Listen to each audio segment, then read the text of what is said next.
2. Hello, and welcome to the Tripsters podcast, episode 8, I believe, if we got the numbers right, with me, Vivec, and Tales from the Trip, featuring our special guest, Meta Angel. Let's just check. Let me just check if it's gone live. It's very funny these first 5 minutes. People who listen to it get to experience the raw, raw Yeah. The edition of. technical difficulties. Oh, it's Shit. looking like it's all good. Looking like it's all good. Wait, hold on. Fucking. I got ads. I'm checking really quickly here to see if it's No, I'll put that towards my going next on. packet of sweets, I guess. It's focused on her, which is funny. Yeah, I know. Where am I? Dead. OBS has I'm decided. like using Discord compared to what I was using for. I don't even remember what we used for the podcast with Tripwood, but Yeah. it was like really annoying, like the camera setup and everything for me. So this is better. I guess I can keep fucking right. Oh, I almost had it then. I'll just figure it out as we go along. So, do you want to introduce yourself while I'm figuring out how to live? Okay, well, my name is Michaela, but I go by Acid Fairy or Meta Angel or whatever the fuck you want to call me. I don't know. As long as you don't go around saying my real name, I don't really care.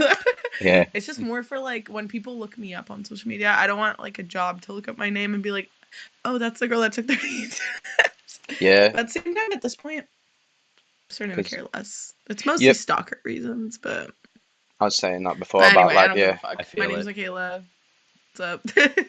Once you throw yourself out there, you're out there now, aren't you? So you just gotta Yeah. you gotta ride Especially the on wave. this podcast, don't give any more information. That's for sure. No, I'm kidding. Good to know. Good to know. No. Live Right, no. I figured it out. I'm just gonna keep pressing and alternating back and forth so we get both. So I'm Can gonna you lower I just don't know what what's I'm the doing, word? mate. I'm just wondering why it's only focused on her right now. This is just like it's that It's I think biased. there's a thing you can like make it smaller. I don't know if you Right. could do that or not on there, but I've been learning it as more as I've been doing OBS Studio, but I can't control it myself right now, so it's hard to explain like Oh well, what you most can people actually probably do. just listen. Oh well. If, I can't- screen True. has both of you. Right, It's like I'm just gonna keep tapping back and three of forth us. Right, when you talk, I'll tap on you. Oh my God, I think I might have done it. I think I've actually done it. Oh. This must be hilarious to listen back to on Spotify right now. I'm imagining what's going on. I don't think I did it, but I'll just right. Let's recalibrate, man. Fuck. Um, how is everybody? Let me know in the chat what the audio's Oh, like. people are live on this right now? There's about Oh there's yeah, 30 it's live, people. so you gotta be careful what you Oh. say. Yeah. Oh yeah, we didn't Shit, forewarn you. Yeah. We're throwing you That's into so the funny. deep end here. It's okay. Honestly, I deal with some people I bet. for sure. You become your So- your true self, you know. Yeah, literally. So you're You guys get to see me mostly in the raw. prevalent. Are you mostly prevalent on TikTok? Yeah, talk about Yeah. that for a little bit. Let's just say how you grew that and like what Okay. has TikTok done for you? Okay. Well, basically, I started making TikToks, and I used to be anti-TikTok. I used to be anti-technology until the 30 tab trip. That's a whole nother story. But when I started doing TikTok, I started realizing like I feel like I've always been a person that's like I have something to say, and I've always wanted to be someone who like shares things. Like I used to make YouTube videos when I was little, and like I've always just been into like doing content creation and stuff.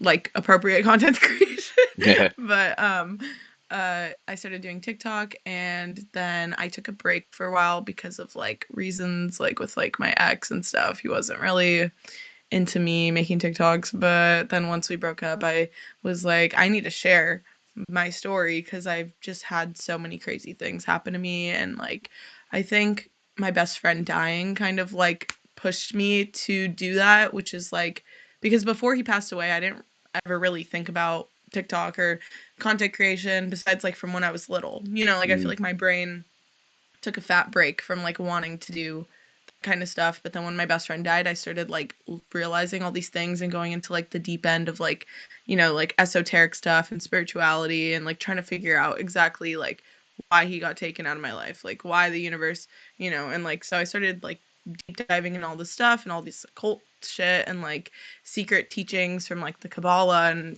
just kind of started this like rabbit hole of like the occult and like just like learning all these different things about the universe. And I just realized like I have something to share with the world. And so I started doing TikTok, and I'm not really sure. I think my homie Gabriel, I don't know if you know Gabe. Oh yeah, He's yeah, yeah, friends with Trip Whip. yeah. He's one of my top boys. I love him. He's class. I love him. He's like the best person ever. And he reached out to me, and then I think that's how me and Trip Whip started talking, was because he found my stuff, because I made a video about, I think it was my 30 tab video. I'm not sure what Well, that's video how he I found, discovered you. honestly, but Yeah, because obviously I've been following him since the very beginning, and I saw that, yeah. and I was like, whoa, that's instantly eye-catching. That like fuck me. So it just shows you, like you say, your friend passed away, which I'm very sorry to hear. But you just Me too. really hit the nail on the head there about how to channel trauma, process it, and sort of work with the energy that they've left you. Like they've left you their love, haven't they, in a very profound way. I'm currently going Mm-hmm. through my nan's actually passing away right now, and it's extremely emotional time.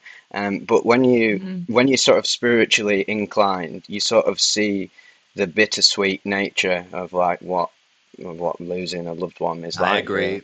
Yeah, because I bet you can I relate. lost my grandpa the earlier in June, and that was like seeing him in the hospice there was Yeah. like just seeing him on all that morphine and stuff. Like it was an experience for sure. But like when I've been taking a lot of shrooms recently, and like just thinking about him and just my life is just it just makes me realize the absurdity of life and how like amazing it is to live this life and to experience it. And like yeah, we all have to realize we all have to die at some point, and it's just like you gotta do what you gotta do with what you have in front of you.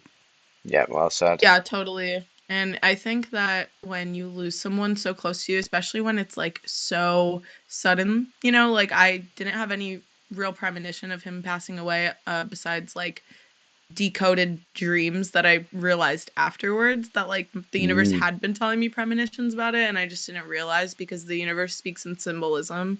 But my dog passed away a week before my best friend died, so I was already kind Oh. of grieving that. And then a week later, like I got in a car accident and my best friend died, and so then it was like just like all of a sudden the universe just said like, and I was 16 at the time, and I turned 17 the week after he passed away. It was my birthday. And mm, so it was just kind of like this like roller coaster. But when something like that happens to you, I think it lifts a veil over reality.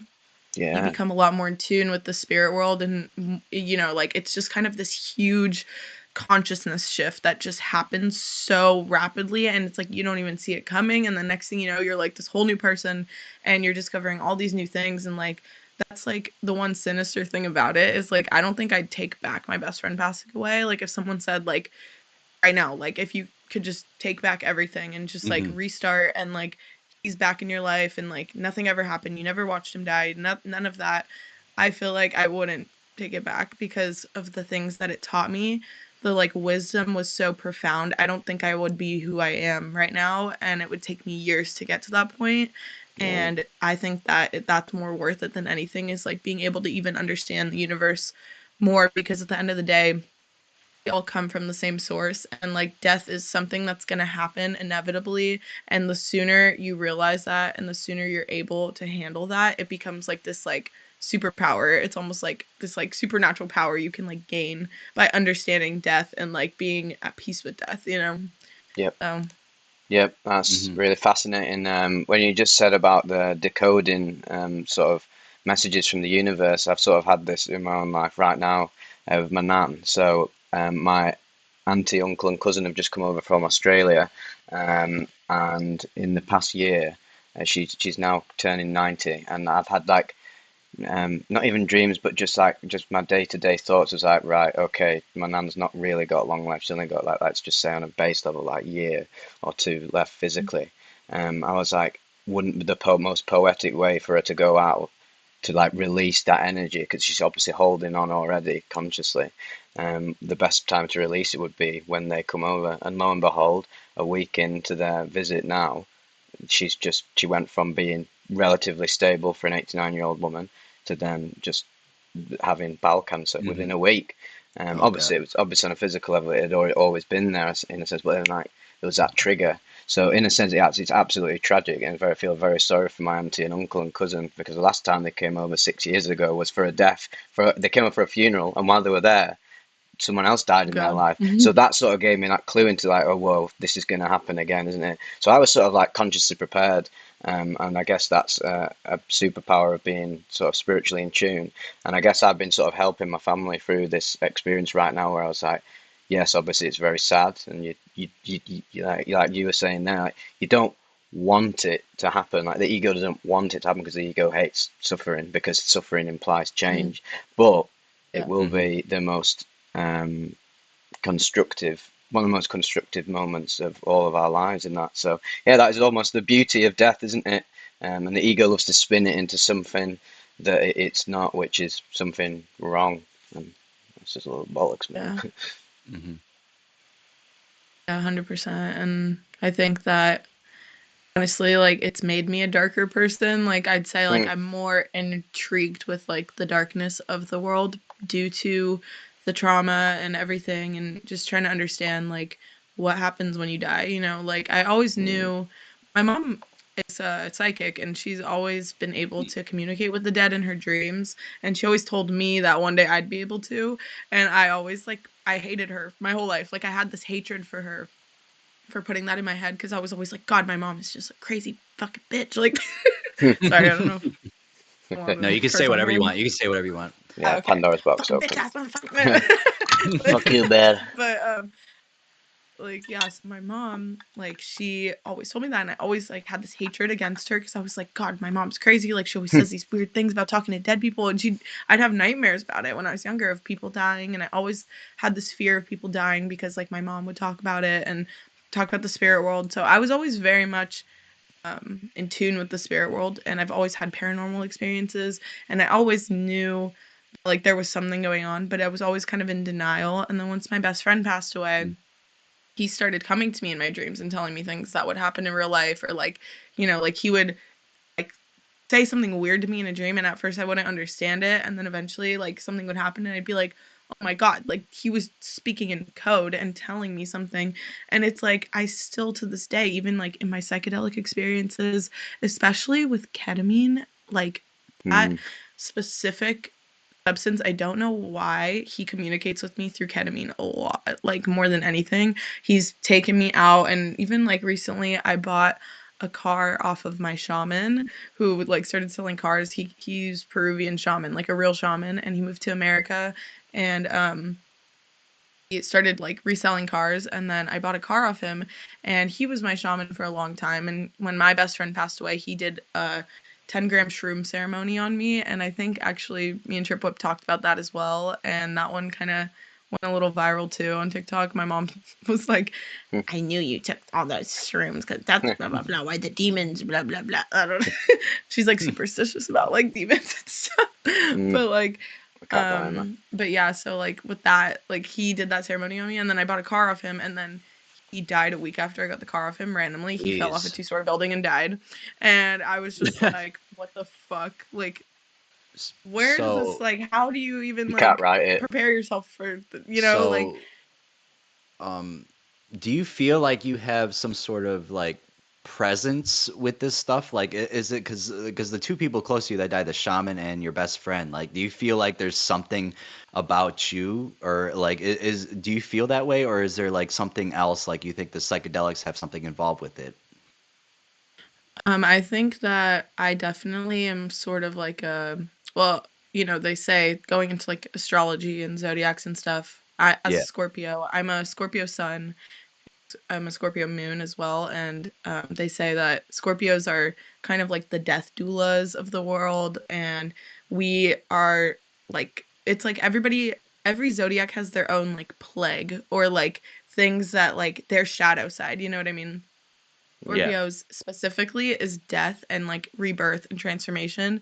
And so they say people who, especially with like a double Scorpio placement, like I'm Scorpio sun and moon, therefore like I'm more likely to deal with that, where like especially when it's in your moon placement. And that's like a whole thing. I'm not like super pro on astrology, but Yeah.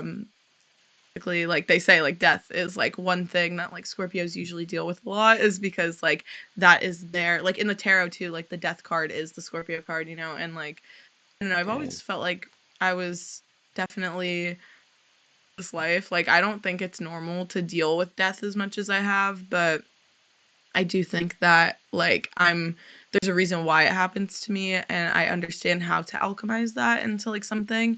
And I think that for me, like death is something that inspires me, and it like keeps it brings this drive out in me, you know what I mean? Like, and I think that it helps me connect with the spirit world way more. But I also think that psychedelics have a lot to do with it. And I think psychedelics speed up karma, and Mm. DMT specifically, I think has a lot to do with like speeding up karma and like death and all this stuff. Because when I first started doing DMT, that was the beginning of 2020, and my best friend passed away at the end of 2020. But that beginning of 2020, I started doing DMT once a month as like a ceremony to figure out, I started realizing like this stuff is like supernatural. There's magic, there's power in this, you know. Mm. And so I started doing it and started like delving really deep into understanding DMT, and I kept seeing like death in my head. And at that time, I had only ever lost like my grandma when I was 13, and then my aunt when I was about 7, and those were really impactful for me. But I think when it's like your best friend dying, like that's like a whole nother thing, because you don't, even though, you know, like blood is blood, like we don't choose our family, but we choose our friends, you know what I mean? And like that was like my other half, you know. And Mm. so to me, like my grandma passing away, I was still fairly young, so it was like not really hitting me completely. But I remember I did acid for the first time like a couple weeks before she died. So I was like, what the fuck? So that tripped me out a little, but I still don't think it was as impactful as like my best friend dying. And when I did DMT that whole year, it almost felt like preparation for his death, because once he passed away, I realized like the reason why I had been doing this DMT and thinking about death nonstop the whole year was because the universe was trying to prepare me for that, you know?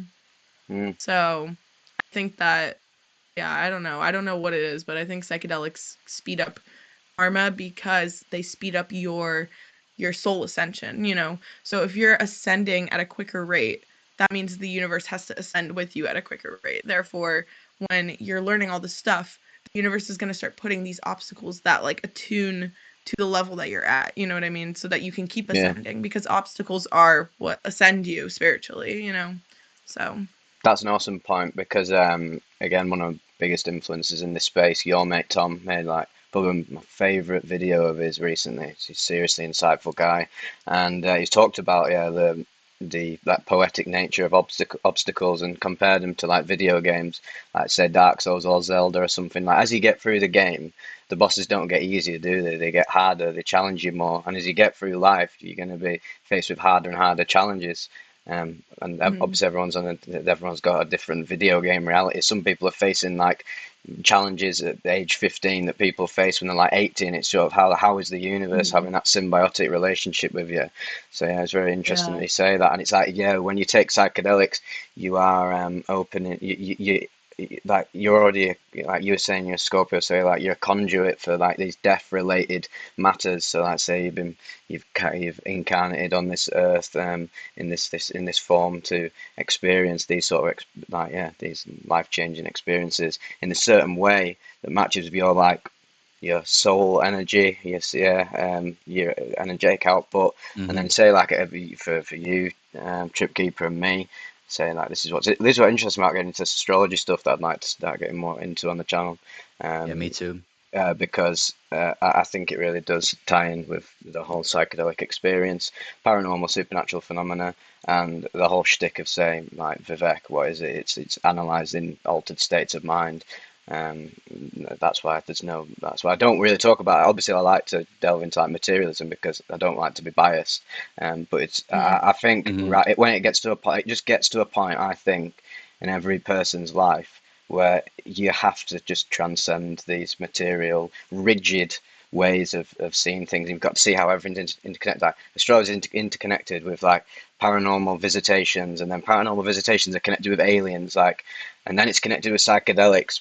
And people don't like putting the dots together because people don't like to think in rigid, reductionist manners, and like say people like us are a bit more open. And obviously, I'm saying that in the least egoic way possible because like, yeah, the problem is, what can you do? People are going to project on you no matter what the fuck you say. And I bet you have experienced loads of projection online because it's just. Yeah. Oh my So God. so Angel, I'll call you Angel from here on out. Good idea. Good um, idea. Okay, sure. so Charlie's um, Angel. so you were talking about earlier about the ketamine, how the only ketamine was bringing you like your best friend. Like why? What makes you think that the ketamine is the only thing that is bringing you closer to him, or like what has made you like see him more from that specific substance? Well, I don't think that it specifically only comes from ketamine. Like I've had experiences on DMT with him where it was like really insane, and also when I did the 30 tabs of acid, and like I think at that time too I was taking a lot of LSD. Like I probably ingested like a whole sheet within like 3 months or something. Like it was crazy, maybe more. Like I was just eating it. Like at that point after the 30 tabs, like I was trying so hard to get back to that experience because it was like so otherworldly, and like I was trying to communicate with like other beings in other realms. And so I was just like kind of eating acid like a crazy person. But around that same time, I also started doing ketamine. So I'm not sure if like the chemistry intertwined with each other and like that had something to do with it, because there's some people I talk to who say they have super psychedelic experiences from ketamine, but then Yeah. there's some people who I talk to who like they've never had anything psychedelic from ketamine. And I know there are two different main types of ketamine, and I know like isomer S is supposedly more psychedelic, I'm pretty sure, and then like R is supposedly more for like sleeping and like, so that also could tie in. But because I've had experiences with like the chemistry of my brain changing due to like me taking LSD and then taking like DMT the next day, or taking shrooms with like something else, or like just the chemistry kind of like does something to your brain. So I can't really say because I didn't do it on a clean mind like before I did like all the acid and then the ketamine, you know what I mean? So maybe like they intertwined, I'm not sure, but I know that with ketamine, like it's very unique because every time I do it, it's like I can time travel to like these places. Like I've seen secret occult stuff on ketamine as well, where like I'm in these like halls of like darkness and I see people in cloaks and they're holding these like golden books and like showing me like these ancient symbols and stuff. And like I don't know why ketamine specifically does it, because I've noticed like even when my shaman passed away, which I forgot to finish talking about my ADHD, but Oh, but when my relatable. shaman passed away, after I got the car, I decided to do some ketamine to like spiritually connect with him. And instantly he came to me. I saw him. He took me up the hill, and it was like the middle of the night. And we went up the hill like near this road where I live. Like, and I remembered like which road specifically. And we were looking at the stars and we were looking up at the sky.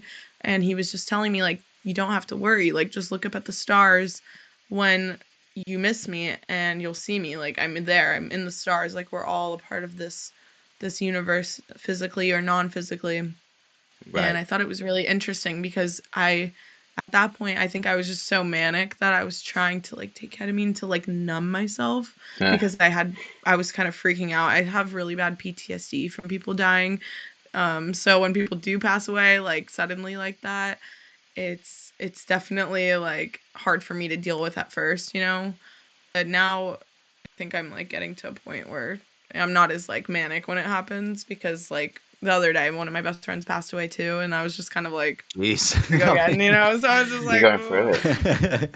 But, That's really but interesting. You've opened up that can of worms with the ketamine there and saying that because I'm now obviously now infamously I've now put myself out there as like the UK's resident ket addict online, and I've been so addicted to ket funny. for yeah no, so I've been addicted to ket for like well obviously quite like in recovery now. Obviously, always in recovery, you're going to relapse, aren't you? You shouldn't hurt, you shouldn't berate yourself for doing so. It's all part of learning. But I Mm. got addicted to ketamine in December 2022. So yeah, that's quite a while ago. And I'm just sort of getting to that point now where I'm like, okay, I need to stop numbing myself. Why do I do this? Like, I'm now in the reflective period these past few months. I was like, okay, it's now like killing me. I've had K cramps 5 times. It's clearly destroying my gallbladder. Oh, Yeah, like proper fucked oh it. yeah. Every single time it happens, I'm like, it's like the worst pain ever. My mates have seen me in so many states. They're like, what the fuck are you doing? And I'm like, well, I've done ketamine again and paid the price. But yeah, I have to. And now I'm in that reflective period, right? Where I was like, why am I doing it? It's because I've got ADHD, manic, chaotic brain.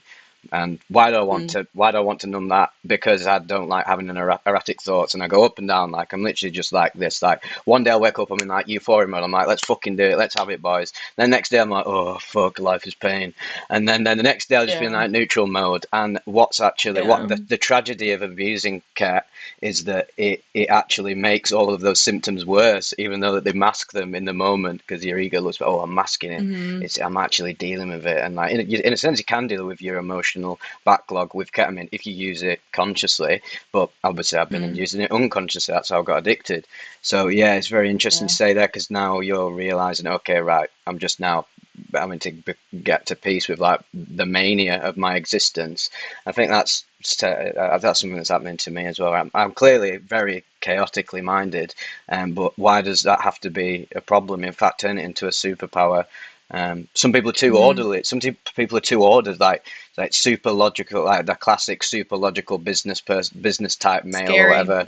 Yeah, who's it's like American Psycho, literally him who's like Yes, it is. so ordered that like Hmm. he's psychotic, and then there's people Hmm. that's so chaotic that they're psychotic. So you've got to just get. This is what I say to everybody who messages me online about like advice. What I do, I'll try to help them as much as I can. But the main piece of advice I give, the last piece of advice really, bar all the practical stuff, is you need to tap in to the heart and the mind and figure out what the fuck is going on. Because you actually have the answers within you, don't you? Like if you just 100%. if you just tune in. But the problem is everyone's tuning into other people like, oh well, this guru told me to do Yeah. this, or this scientist said this, and therefore this, and then they don't realize how much influences like their state of mind. So yes, very interesting that you open up the can of ket there. Yeah, I dealt with a ketamine addiction as well. Like Mm, I feel like when I was doing it and I was realizing like these things, like the last time I did ketamine actually, it was really crazy because I hadn't done it in a while and I told myself I wasn't going to do it in a while because I was starting to feel those like weird pains too, like in my bladder yeah, and stuff, and I was just like this isn't like normal, and that's the problem with like, and I mean, it goes for like everything. If you take too much LSD, if you take too much, even mushrooms, like smoke too much weed, like it does just start fucking with your brain chemistry. So it's like yeah, no matter what it is, it's just never good to like do all the time. And I used to take psychedelics like weekly and like sometimes like every couple days. Like when I was in high school, I was like eating shrooms and then 3 days later eating acid and then 3 days later eating shrooms. And then it just like went back and forth. And it was just like eventually I was like, okay, I'm literally going insane because at this point I'm not even consciously opening up these realm, like I'm not in control anymore. And that's when it's like that's how you know you need to stop, is like when you're kind of just doing it to like Hmm. get back to those places, but then when you get back to those places it starts to turn almost like evil and cynical. Like it feels Yeah. like once you start abusing these drugs, your mind starts to fall into this darkness, and then eventually, like, some people can pull themselves out of it, but some people can't. Like I know some people that have been addicted to ketamine for years and they're like hospitalized or like, because of their bladder, or like they just go insane, and then you get Yeah. really irritable too. I've Hmm. noticed like when you start doing it a lot. And yeah. for me, like that's not good for me because I drink a lot of coffee. So like it'll be like the day after ketamine and I like drink like 4 shots of espresso and I'm just like, Fuck I need me. weed now, like. Yeah, So that's me in a nutshell. I've noticed actually because I've before I got addicted to ket, I wasn't irritable. Like obviously I was a little bit, but not to this extent. Like in recovery now, my brain is now rewiring, my body's rewiring, and like I just even just before like today, just experiencing the recovery, I'm just like sat there and just like start like twitching or for no reason. randomly just get like some like crazy anxiety or something like which I never used to be like, and it's because it's completely tapped my untapped my brain chemistry and fried the Mhm. motherboard that is your brain in it, and you fuck about with your PC, you put loads of shit in it, and eventually it's gonna malfunction, isn't it? Yeah, I was gonna ask you this, Trip Keeper. Have you actually ever have you ever suffered with any like addictive problems in your life?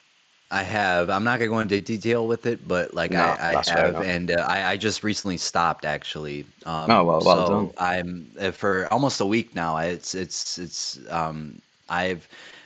I realize when you get addicted to something, like your body, like you don't want to do it, but you still do it. And Yeah. that's the part that really scares me. Like it's just like you're just consciously taking it, and then you're just like, all right, well here I am now, and I feel better. But like, do I feel really better? Am I just like I don't know. It's like really weird, but yeah, no, it's it's a very scary thing, addiction. I think addiction is should be mentioned more with like mental problems. Like people like to assume addiction as like just heroin, fentanyl, and stuff like that, but they don't like to mention like the Mhm. ketamine, the other things, like even weed. Even though weed is not like a very like strong addiction, I feel like there is something there that they need to talk I about. But disagree. I think weed has whoa, actually fucked up my life more than any really? substance I've taken, which is Yes, really interesting. Yeah. I feel You like want to ketamine people go for don't into talk me. about it detail with enough. that? Yeah, I open it feel up. like I went through, I mean, when I started smoking weed, I was 13 and it was my first day of high school. So I started smoking weed and instantly I was like, this is so trippy. Like, blah, blah, blah. I feel like I'm going through like a movie scene. And I'm like, blah, blah, blah, and me and my friends all started smoking and it was cool. And one thing I can say is I've never been addicted to drinking. And I've dealt with a lot of people who have been addicted to drinking, especially like my age, college town people and like my parents as well dealt with alcohol addiction like my whole life, and that's one thing I'm glad that I never went through because that to me is like could be more dangerous than like heroin, really. Like it's actually crazy. Mm. That's something people don't talk about enough for sure. So I'm grateful that I never really got down that rabbit hole because I've pretty much been addicted to like every other substance I've done. No, Yeah. So, but I weed. agree with you. Oh, sorry. Oh, you're good. What were you gonna say? I was gonna say I agree with you on the weed stuff. It's just like people, my followers and stuff, they don't like to agree with that. So Yes. I personally like I do agree with you on the weed thing, but like I could see why people don't. But like that's all I just want to say. Like I could see both sides. A That's lot all of I just want to stoners, Yeah, totally. a lot of stoners are in denial about the mental and physical health defects Right. that come from abusing Basically, weed. yeah. Especially Yeah. a lot of these stoners, like I mean, I didn't start until I was quite a bit older, I guess. But the minute I started smoking weed, I was addicted. Like literally the minute I had it, it was just like, right, Mhm. okay, I will have this at every single opportunity I can get. Then it progressed. Was like, okay, now I've learned to roll joints, and now I'm rolling joints every day. Now I'm having like 5 joints a day. And then when I don't get bud, I Mhm. start like freaking out, and I was like, well, I'm fucking addicted, Yeah. aren't I? My parents telling me like, you literally addicted. And I was like, no, no, it's fucking safe, man. It's like the safest drug ever. Like, it's challenging like my Yeah. awareness and all this. And I was like, yeah, and it can, but what if you're doing it every day? It's just you're just turning it into a destructive habit, and I think we're sort of shining a light on that now. Where this is the thing: there's no wonder drug like even psychedelics, like you were just saying, Angel, about the if you're taking mushrooms or an LSD all the time, the stress it's having on your nervous system. Like you don't actually know what's going on. You're not a fucking. I'm not a professional. I don't know what's going on when I take any of these And a substances. lot of the research is fairly new as well. Like we don't even know in the next 20 years what's going to come out, especially with the problem with weed too is it's legalized in a lot of places. Therefore, it's being, commercialized, it's being turned into like it's being capitalized into these things and it's kind of like GMO food in the grocery store. Like Hmm. it's like when you buy food from Walmart, that it's crazy GMO, you know what I mean? And like weed Yeah. is like that too with certain dispensaries and pretty much every dispensary has these GMO weeds that are very, very strong to a point where it's not even really THC. It's like these other chemicals that are getting us so high because back in the day, every adult can vouch for this. Like every person who's like above millennial is able to say like, I smoked weed and it didn't feel like this when I was Yeah. younger. Now it's like this crazy drug and it's like it's really fucking crazy. Like the experiences I've had on weed, like I've woke up in the hospital from weed twice, like, and you know, it's crazy. But also I started really young too, so like that definitely has a lot to do with it. And now that I'm older and like my brain is more developed, I don't have these problems as much with weed, you know, like I can smoke, but it is really addicting. And I'm smoking weed now like daily, and it takes away my dreams, which I don't like because I'm super into dreams, and I've had crazier dreams than like any psychedelic trip could ever have like given me. And I can like astral project and I can lucid dream and do all these things. When I don't smoke weed, I'm able to like fly my dreams. I'm able to like bring people into my dreams and do all sorts of crazy shit. But then when I smoke weed, everything is like a blur when I wake up, and I feel like I didn't even like sleep because I never went into like the REM sleep, you know? Yeah, Like the way it also fucks up your sleeping pattern a lot. that's People why don't talk about how that's why it's important called that is dope, isn't too. it? Because I mean, yeah. There's people who get addicted to weed. They're so dope because they're not really getting the right amount of sleep. This affects your memory in a massive way.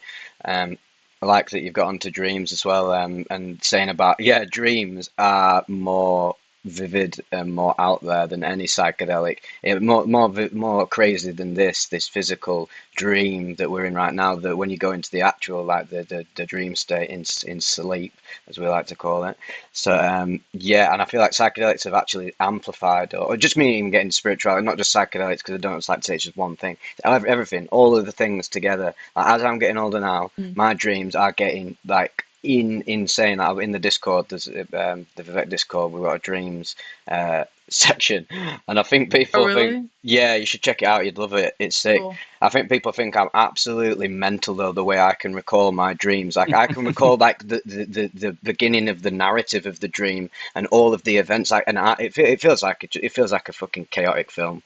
Which are some of my favorite films are like say David Lynch films, or a film I watched the other day, a few days ago on DMT, Dreams by Akira Kurosawa, was amazing the way it depicted dreams. How like there's just a scene and then the way it transitions into something completely different and out there, but Right. it's the transition is so smooth. I can now recall that in my own dreams, and this is what Me was too. crazy. It's fucked, isn't it? And that what was crazy Hmm. about the night when I got back after watching a film called Dreams about dreams, and I did DMT and I had some deep experiences. I was like, okay, I'm gonna go into some mad shit tonight. So what ended up happening was the craziest premonition of the craziest, but also like most trivial premonition I've ever had. So playing Final Fantasy VII, big fans know the Yeah. Buster Sword in the back. So I'm playing the Rebirth, the second one, and I had this dream. Obviously, I had a dream that I was actually like playing the game. Not me, but it was like literally my perception, my point of view was playing the game. And I was imagining what the next level of the game is going to be because I've not reached it yet. And lo and behold, I fucking have the dream of pretty much exactly the exact gameplay mechanics that were going to be in that level. I had no idea about it. I've blind on the game, just playing it. And when I went into that level, it had all the gameplay mechanics right in this level. Where you go to like Nibelheim, there's a chocobo, and they can fucking like levitate. Well, they have like some propulsion thing coming out of the feet or whatever, and that's just it sounds ridiculous. Then I fucking wake up the next day and immediately jump on Final Fantasy VII because I had a dream about it, and Right. I go on it, go into the new level, and what's that? It has that exact gameplay mechanic that I dreamt about beforehand. And if that isn't premonition, I fucking don't know Right. what is, mate. Right. Right. It's so No, full. Yeah. so Angel, so like that kind of leads me to my next question. So like when I dream and I remember fully like Vivek does. I get this deja vu feeling. Do you get that as well? Do you feel that thing? Like do you also get that deja vu feeling like when you dream about these people and these things and just everything basically? Yeah, I've had many dreams where I feel like it's already happened. I've actually had many dreams where I think I've been back there multiple times, and it's like a place that I go to and I'm like, "Oh, I remember like when I was dreaming last time and I was here." And like the last time like a couple years ago. And it's weird because I really do think, you know, it reminds me of like okay, so I think the virtual world and the physical world and the dream world, they all have like something in common. And I think that, you know, there's like, for example, in the digital world, there's this whole virtual universe. And that's why, like, you know, people started buying like domains and stuff because you're actually buying something in the virtual block space, you know, like digital real estate. I don't know if you've heard of digital real estate, but people are buying like parts of like the metaverse basically to like build their stuff on. And it's like, I feel like, you know, in the physical world obviously we have that, but also in the dream world I think we have that too, and we're not really completely aware of the fact that like there are these dimensions going on astrally inside of us. And the same way like there's like a dimension on the external, there's also the dimension in the internal. And I think there are like destinations in my dreams that I've been to multiple times, and I think that there's people that I've met in my dreams that only really exist in my dreams, you know, like I don't know, I'm sure you guys have had dreams of people you've never met before, and you like feel like you've known them your whole life, and you're like, oh yeah, like that person, oh yeah, what's up? And then like I've had dreams where I've seen these same people where I'm like, I don't even know who these people are, but in the dream world I think I do. I'm like, I'm 100% sure that I know who these people are, or that I know where this place is, and I've been here before, and it's so familiar to me. But it's like, you know, and deja vu is something I'm really into as well, because when I started doing LSD, I started having these really weird feelings of deja vu. And actually for a while my alias online was like deja voodle, because like I doodle and like deja vu like and I named my first snake deja vu because when I was on acid, it was my first time taking a strip, and it was on the 4th of July of 2020. And God bless crazy trip. America. Basically, someone tried to like shoot up our house. Oh, fucking hell. If this isn't the most American thing I've ever heard in my life, I that's know, crazy. right? Don't Yeah, remind me and of America.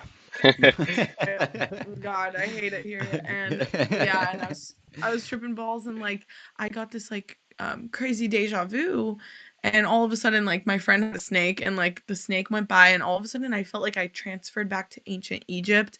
And that was one of the first times I had gone to Egypt in my trips, and it usually happens on LSD, which is really weird because pyramids. I don't know if you guys, we need to talk about the pyramids. I don't know if you guys like Oh, have yeah. been. Oh no, I've never been there, but like I've definitely am very interested in them. Yeah. Yeah, let's unpack the fuck out of that place. I literally fucking like, okay, no. So Yeah, you give yeah, your this is we'll go around and we'll give our own perspective. yeah. So you go first. So basically, um deja vu. I don't know how that has to do with the pyramids, but I've had multiple experiences on LSD where I get deja vu of the pyramids, and the pyramids like appear, and the pyramids come up. And then when I did the 30 tabs of acid, I got taken out of my body by these pyramids, and they took me out of my body. Like I remember the pyramids coming down, and this frequency that literally pulled me away from my body, and all of a sudden I like blacked out.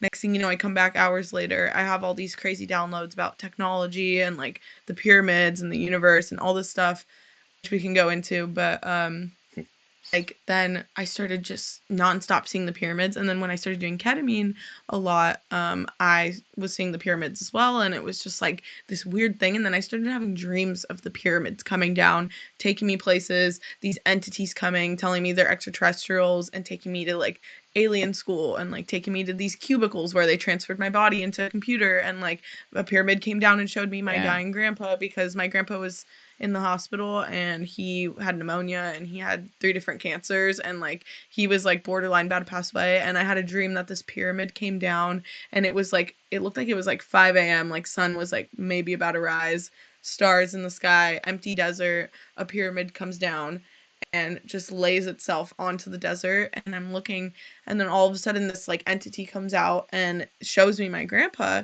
in the hospital bed, and he's like doing this like ceremony on my grandpa, or it, I don't know if, I didn't have a gender, but it started doing this ceremony on my grandpa. And next thing you know, I wake up and I'm like, what the fuck? Like that was weird. And also I saw my dead grandmother as well. She was like standing there watching it happen, and he started like having like convulsions. Like it was like they were doing an exorcism on him. But it was really weird. Like, and the pyramids just keep coming up. And then the other day I took some acid, and I was walking around in the street, and guess what I found? Hmm. That's what I Pyramids. found on the side of the road. Oh, it's an actual. We've got an actual Like right object. now. We've got objective proof here. Whoa, that's pretty Hold trippy, on. bro. And right next to it, tarot deck, Mm. tarot card deck. This was Mm. on top of it. And I don't know what the fuck's going on here. All I know is this shit tripped me the fuck out. I was like, why the fuck are these pyramids following me? So I started They're. looking into the Oh my god. mathematics behind the pyramids. Sorry, what? No, I was just reacting. That's all. It's fucking mind blowing that.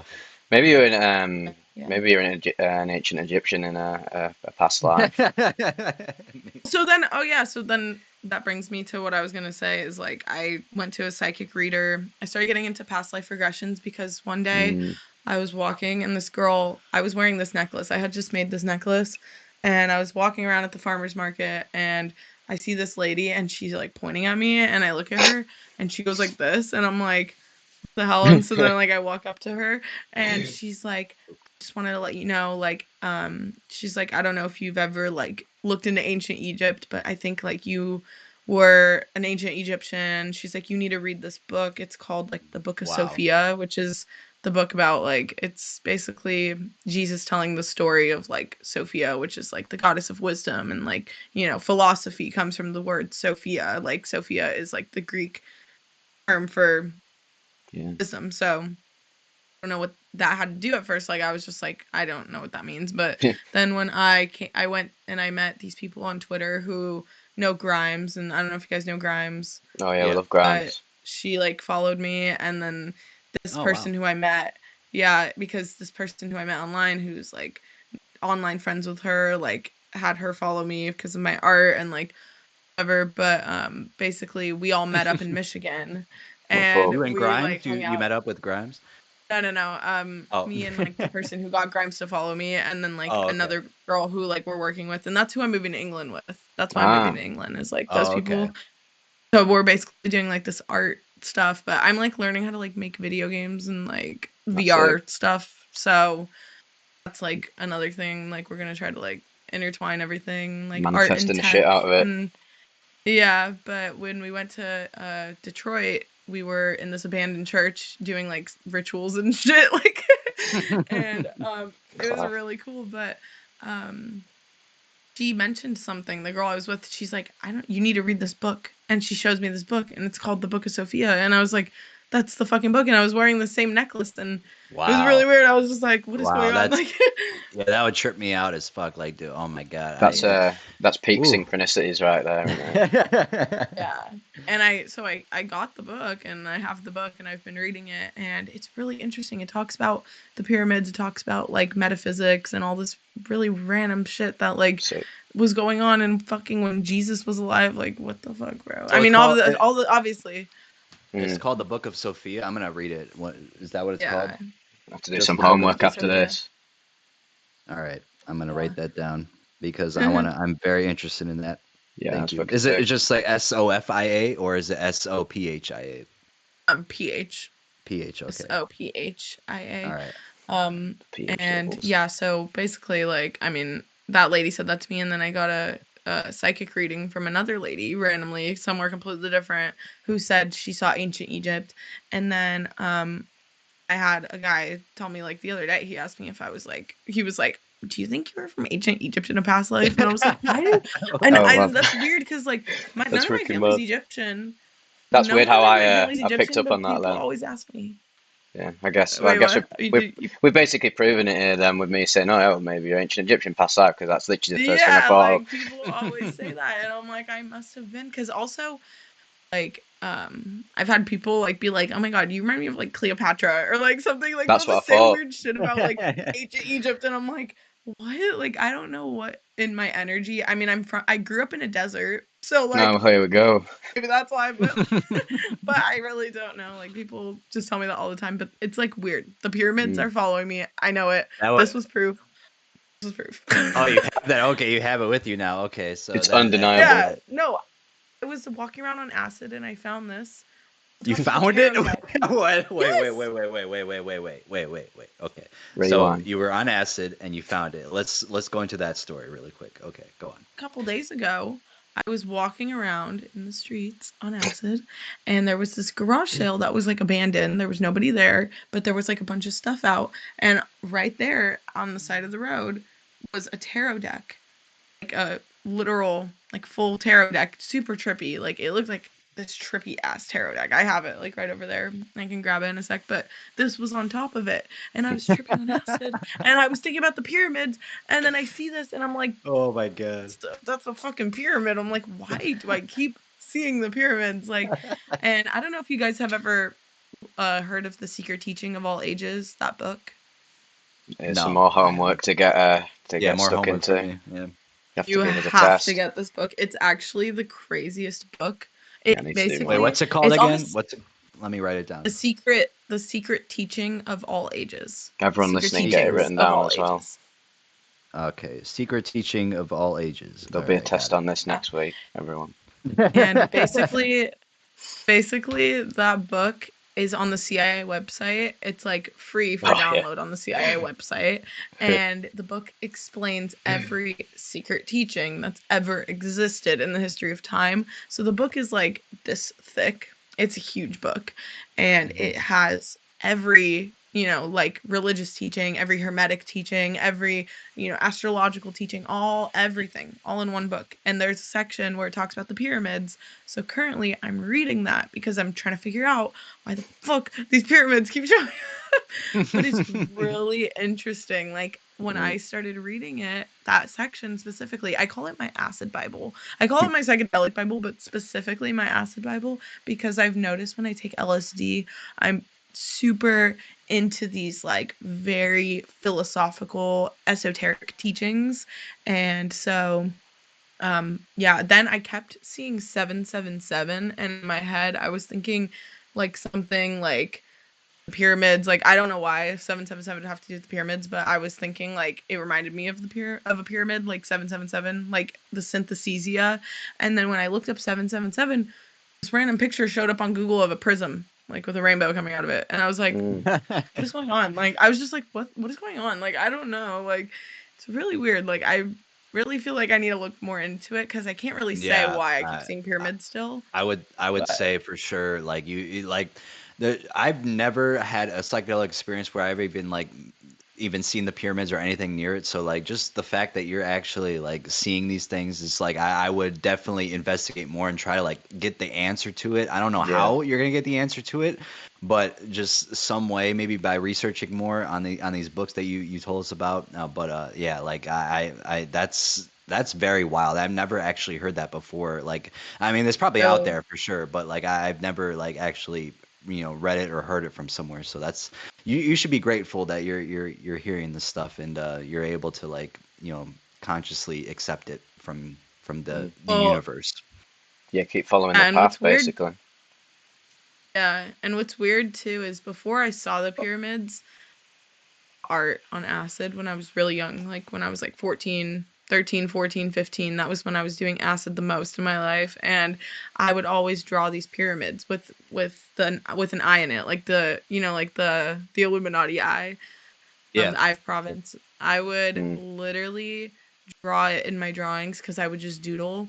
And when I looked back at my art, like in my old sketchbooks, I started seeing all these pyramids, and I was like, I didn't even know. I didn't even know what I was just drawing. And now that I'm consciously aware of the fact that the pyramids keep coming up, I'm seeing pyramids in my old art, and I'm like, told me to, I didn't even know, It's and always that's what's there. weird too, is like as an artist, like being a visionary, I think that you can actually use your vision to tell the future. I mean, clairvoyance obviously, but in my art I've noticed like I've drawn things that I've seen later on, which is weird, like in trips specifically, because I draw when I'm tripping. Usually that's when I draw, is when I'm like in a psychedelic state, and it's really just weird. Like, I don't know. I really need to look into it. I hope someone who's watching this, like, knows more about pyramids and can, like, tell me, like, why the Well, fuck these you've pyramids actually are following me. you've had a question from one of our viewers, Still Psychic. Have you actually been to the pyramids yet?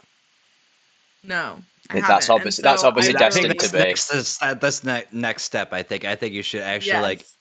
I think you should go there. I feel like there's Then something it'll there all that you come should together. find out about because you are so like there's something special here because like I said I've just never heard of that before. So I feel like if you go there, there's gonna be something like at the top or at the bottom or like inside that you need to find out. You And might I find think an you alien. definitely do Totally. there. Yeah. That's why I'm gonna make some DMT and bring it with me. Fuck me. You're Yeah. gonna On the you're gonna plane Up on the ascend. there. plane too. Fuck it. Oh, I'm gonna You, like out myself out. Hopefully no one's offended, but I've taken DMT all over the place, and I've taken shrooms and acid all over the place. I was All tripping right. balls in England.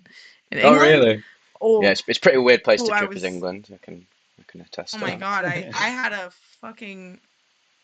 Okay, so first I went to England and I tripped in the Westminster Abbey, which is Oh, yeah. one of the craziest places I've ever been to in my life. And I was like, I realized the sacred geometry in there.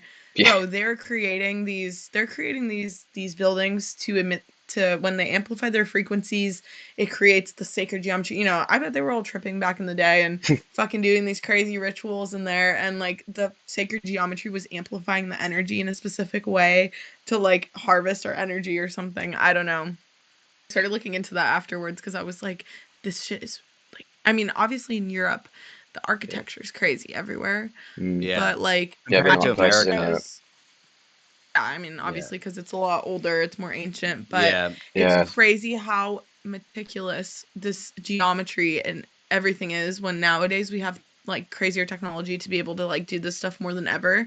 And yet, like, you look around and you see all these houses that are new houses, they're all cookie cutter box houses that Copy and literally have pasted. like nothing, yeah, like no soul or anything to them. And like, Yeah, I it's can attest to crazy how that, back in living the in day England. people could be so meticulous with the architecture. Like, There for was what? I just want to say there's fucking a lot to unravel there. I've just been like absolutely wrapping my mind around it. Just I was trying to get through this fucking, yeah, try and make this as concise as possible. Read dial the ADHD back in. So first off, pyramids, fucking straight up. I don't actually, obviously I don't know. That's the best thing I can say is I don't know. Obviously, just on a base level, it's clearly some highly advanced race of people. They were clearly more advanced than we assume. We love to analyze the ancient Egyptians through our lens, Yeah, I and agree. clearly they'd had some fucking stone cutting technology that we literally cannot fathom an ancient Hmm. civilization having.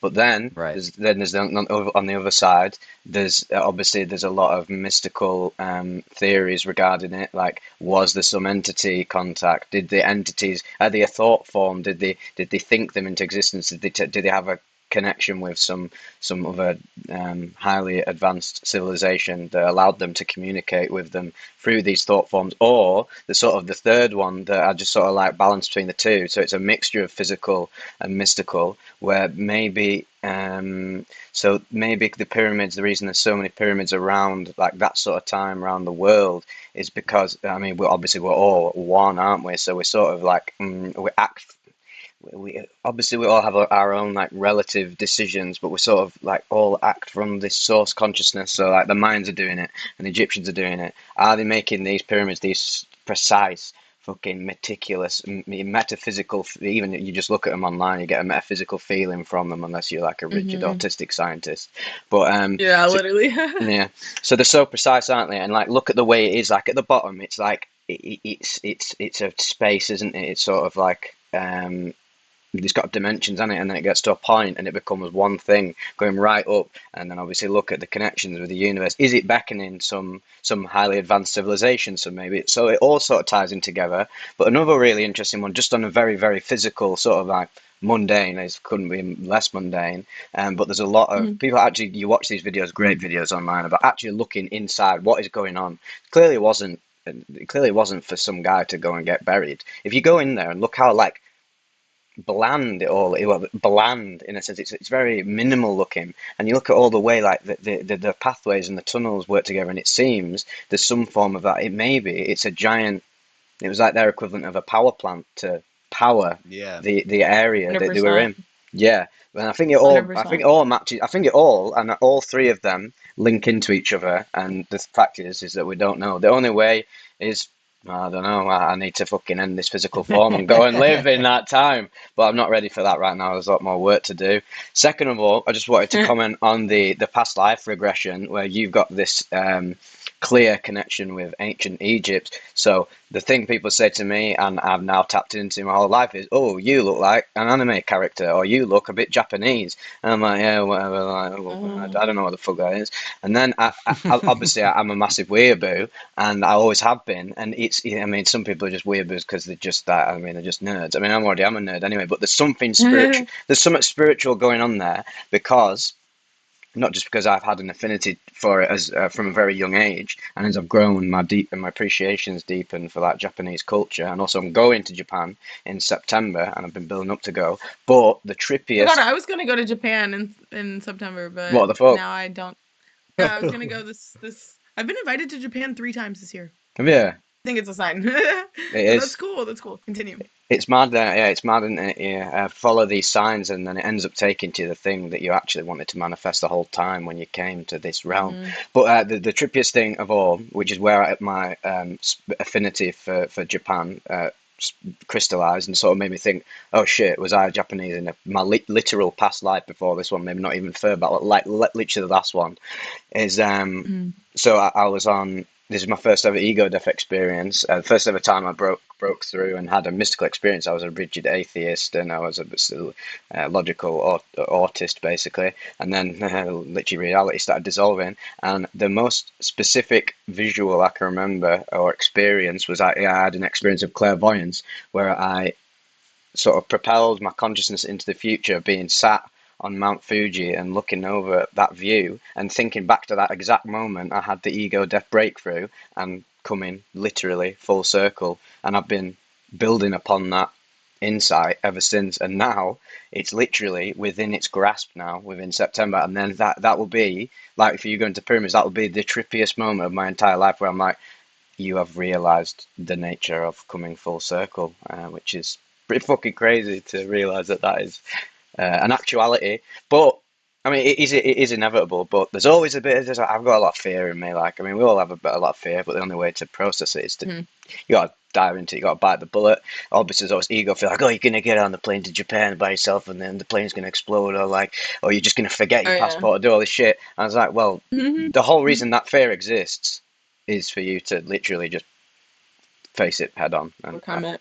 yeah, so that was And there was a lot of good shit said there. Like, yeah. Well, you know what's interesting too, and I've been looking into this lately because have a theory that, I totally believe in past lives and, I grew up religiously Jewish. They also believe in reincarnation, and Buddhism believes in reincarnation, Hinduism, and all these ancient religions, they all believe in reincarnation. And I started getting into past life stuff because to me, I know for a fact I've been alive longer than my body. Like, I know for a fact. And it's like I remember things that never happened, and I just have always been so interested in it. And then over time I started, realizing that I have these psychic abilities, and we all do, but I think the first step to like honing that ability is realizing you have that. And then once you realize you can do that, then you start figuring out how to like follow your intuition, and you start to realize what comes to you, like downloads that come to you that are premonitions. And like past life stuff intertwines with this because I have always been drawn to certain things. Like you said, you've always been drawn to like Japanese stuff, and you think you were Japanese in a past life. And it's funny because I was just talking to someone about Japanese stuff specifically, and they were talking about how they think they were Japanese in a past life because they like Japanese stuff. I was literally having a conversation with someone about this like 2 weeks ago, so the and we synchronicities were, are offloading here. Like, this is full. yeah, that's the thing too. Synchronicities are like something that, a lot of people will kind of put off as a coincidence, but once you start realizing there's a reason for these synchronicities, you start to realize, that kind of stuff intertwines with like past life stuff too. Because for me personally, like I've always heard stuff about ancient Egypt, and I've always been drawn to ancient Egypt. Even when I was really little, I would watch videos on the pyramids with my dad, like ancient civilization history channel, like all of that stuff always really interested me.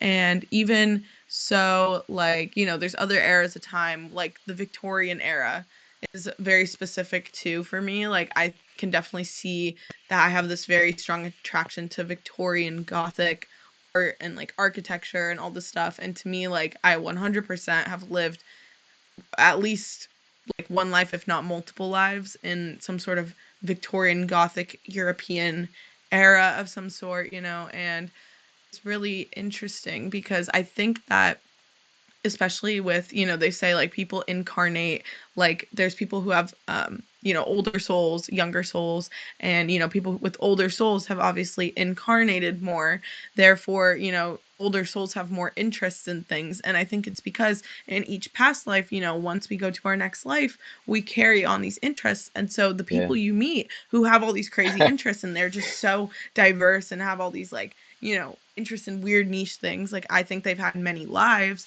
and they carry that with them, you know. And then unlike people who haven't lived many lives, that are newer souls, they're usually more plain people that are kind of just like, you know, like they don't have much personality, they don't have much interest. And I think it's because they haven't lived as many lives in order to, you know, gain that perspective and gain that niche interest in things, you know what I mean? So that's like a theory I have, you know, that the things we're interested in are actually from a past life, and there's a reason why some people have more interest than other people because they've lived more lives, and like, you know, so it's all really interesting to me. You've just reflected back everything I've been sort of trying to wrap my head around about this past life stuff, and why am I friendlier with certain people? Why do I feel like an affinity to other people? Like my best friends, my best friends are like the deep seem to be the deepest people. My very best mate, he's the only person I have like in my actual like face to face life who's like very 100% aware of like source of God, of the nature of consciousness and the division between, well, like, yeah, the imagination of separation. And when we are together, we create synchronicities together. It's actually mental. Like that happens with me and my best friend. Every time we Yeah. hang out, we create these synchronicities, and we're like, I swear to God, when we hang out, it's like a power plant. And Yeah. that's the thing with the pyramids too. I think like we're definitely doing, you know, like the pyramids, like how there's, they say like the society is like a pyramid where like there's the layers, you know, and like the 1% is like at the very top, and then like at the bottom is like, you know, all the common folk, but then there's like, you know, the peasants, and then there's like the middle class, and then there's like, you know, Yeah. and I feel like it is really a thing with like, I don't really know how I just made this like correlation, but like I feel like the synchronicity thing, like I feel like when we build up this like pyramid of like people in our lives, for example, where, you know, you have your close friends, and then you have like the ones that kind of like just are there supporting you, either like your good friends or whatever, and then you have those random people who you know are acquaintances with, and then the people you don't know at all, and it's like, And I people who feel don't like like you as well, like people your enemies in a sense, or people who put like I don't have any enemies at all, because why would I have an enemy? Why would I try me and? neither. I But literally people couldn't hate a perceive person if I tried.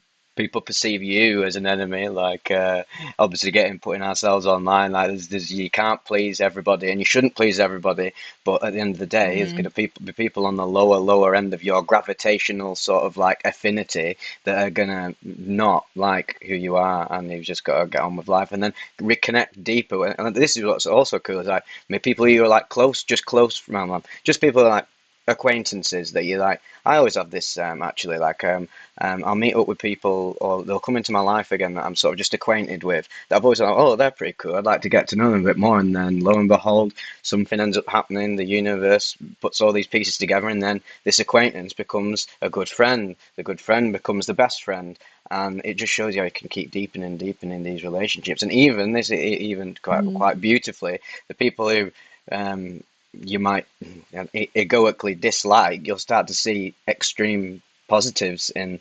I had like when I was younger, obviously just being like an ego, I'd like project on, oh, I didn't like this celebrity or whatever, and they had qualities that I disliked. And now just reflecting, I was like, what a load of fucking bullshit I was spinning. And then I reanalyze and I'm like, you know what? Actually, it's all of these things that I thought were negatives are actually positives. And then if I meet people in real life, I mean, I'm from fucking England. There's a lot of weirdos about, especially where I live in the northwest brutalist sort of shithole. And like, I'll go out to the pub and there's like some fucking old man like, yeah, you fucking weird looking you and all that. And I'm like, I just smile at them and just laugh. And then you know what's funny, when they sort of see that like hardness in you, they start to open up to you, because they perceive me. I don't know. I don't look like anyone like who goes into pub and that. So I'll go into the pub and then they'll look like, he's fucking weirdo. Look at the state of him. And then I'll go up to him and I'll start like acting like sort of, well, not acting, but like getting on their level genuinely, energetically. And then what happens? We mesh together.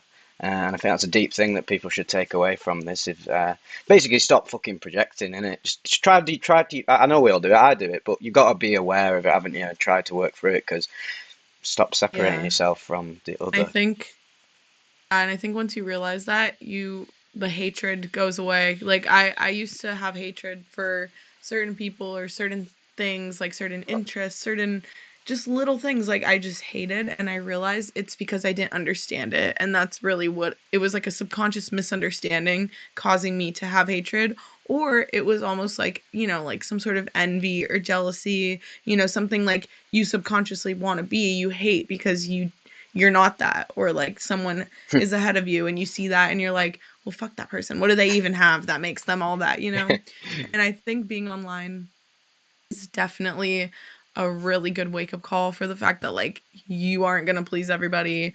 There's always, oh my God, like my phone blows up every day with people, like especially people who are really like religious freaks, Christians Ah, specifically, attacking me, being like, you need fucking Jesus, you stupid witch, you're evil, like you yeah, I've deserve had a to go few to of them. hell, like you're teaching bad things to people. And then, when I was talking a lot about psychedelics, people are like, you're promoting drugs, you're a fucking drug addict, you deserve to go to blah blah blah, you need to go to rehab. And it's like, and then people will be like, just like hate on you for like things that are, they're like, oh my God, this girl makes her entire personality psychedelics, like look at that girl, she thinks she's so cool because she takes psychedelics, like you're nothing, you're Yeah, literally nothing, you deserve nothing, you're a loser, blah. And it's like, first of all, you don't even know who I am, and obviously you're unhappy because you're online and you're wasting your time talking to me about like what I'm doing wrong, which is like the first red flag for yourself is like if you're trying to tell someone what they're doing wrong,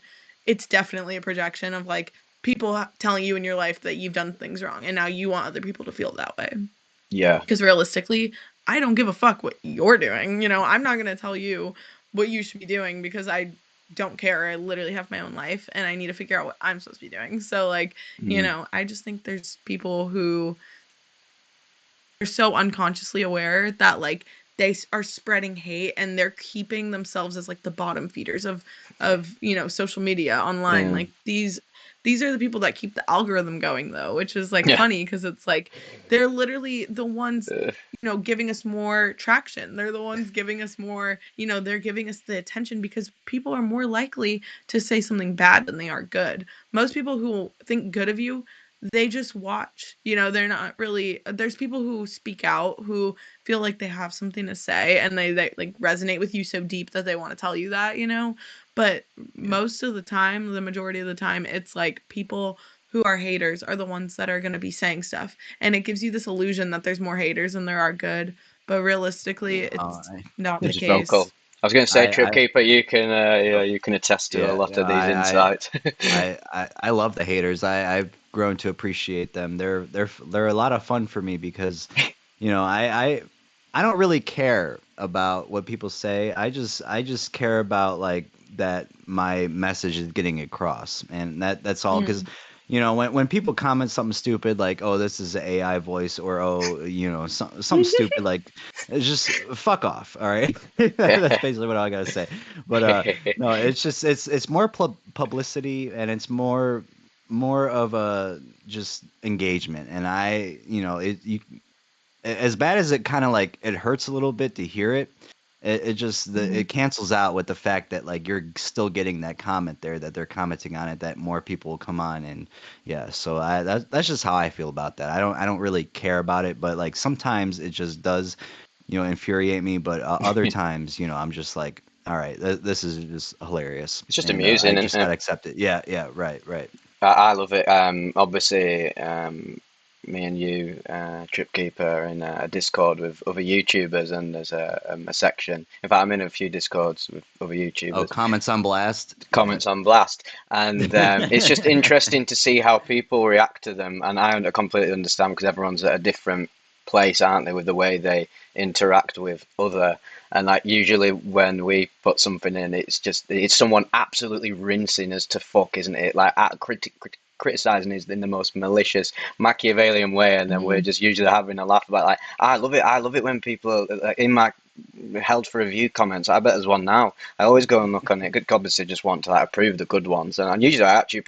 I approve all of them as long as they're not try to like sell people shit or try. Well, I get rid of Yeah. the Jesus Bible bashers. I like to hide Oh them yeah. because they're Those just on another people. level.